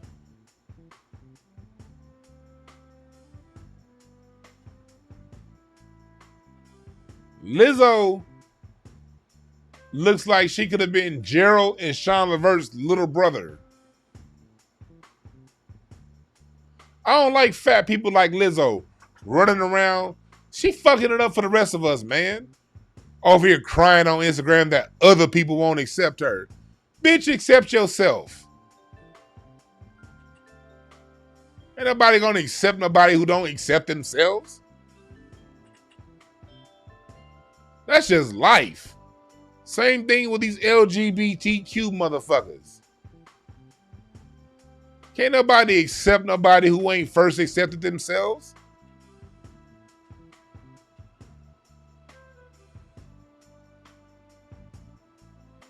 Lizzo looked like Nate Newton, former Dallas Cowboy. I believe in talking shit about people. If you're gonna cry for acceptance, I believe in doubling down on talking shit about you. To make it very clear that you're not going to get it. Hopefully, when it becomes clear to you that you won't get self-acceptance, hopefully at that point you'll then accept yourself. I ain't accepting you just because you asked me to. I may accept you when you accept you. See, Dwan, I'm a different kind of fat nigga. Every Twinkie I put in my mouth, I accepted that Twinkie in my mouth. So I then, therefore, accept the results of them Twinkies I put in my mouth. You dig? I accept that tri-tip by barbecue onto my palate. So I accept the end results. of that barbecue, white bread, and soda. God damn it. Now, are there parts that I do want to change and modify? Yeah. And I do that. You know, I ain't saying I'm perfect. We all are a work in progress. There are things about me I want to change. The things about me I want to change, I get to the business of changing. If I ain't got to the business of changing, that means I don't want it that bad, right?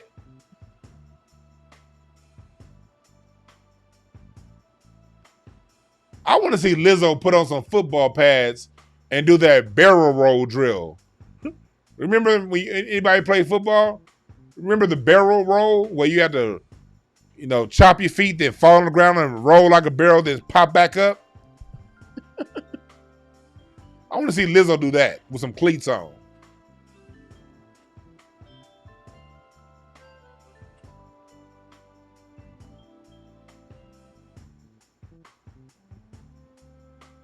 Shit. Lizzo shaped like her first name is Bernie. Bitch, your first name is Bernie.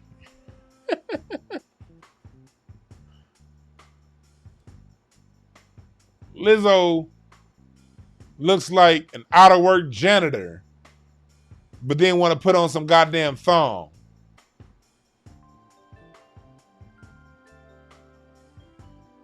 The fuck you putting on a thong for? You look like, oh, hell no. I don't like them kind of fat people. Accept yourself, fat people. God damn it. If your fat ass can't accept yourself, then become a skinny person then. Get down to the weight you can accept.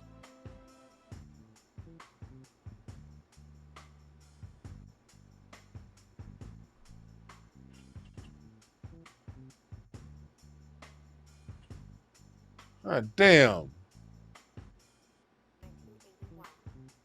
Lizzo looks like, you know, like in Easter, you had them Easter egg bunny chocolate candies.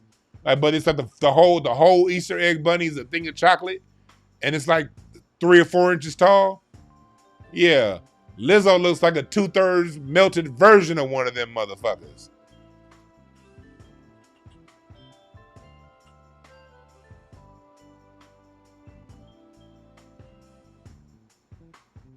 But I've been on here long enough, man. Shit's about to be 11:11. Man, I'm about to get off this thing. I want to go back to having lives from my man cave in the garage, but my cell phone coverage out there be janky, so that's why I ain't been doing those with y'all lately. Where I can sit back and smoke my weed. I don't smoke weed in the house. I smoke weed out in the man cave. I can sit back and smoke weed and talk to y'all.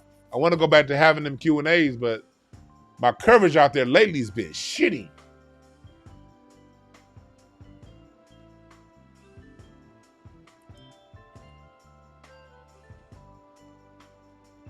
Hey.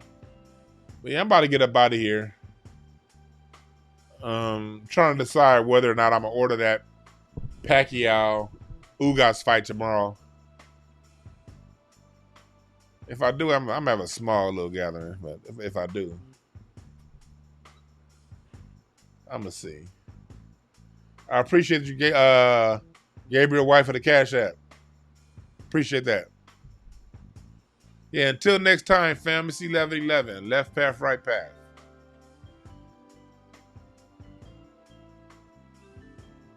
Yeah, I want to get back in the cave, Grills. I want to get back in the cave. I like doing my lives from there. But my cell phone coverage out there has been a bitch lately. But yeah, get my live drum sample packs. I'm getting my Incense and Ashtrays website built pretty soon. That's going to about take off really big. Get your t-shirts. Order my book, No Time to Waste. It's all my shits in the description bar. Subscribe to the Mixcloud. Visit the link tree. See all the bullshit that I'm up to.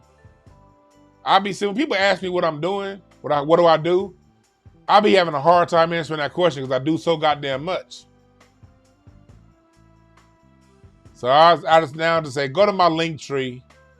It got all that shit that I do in there. Remember this.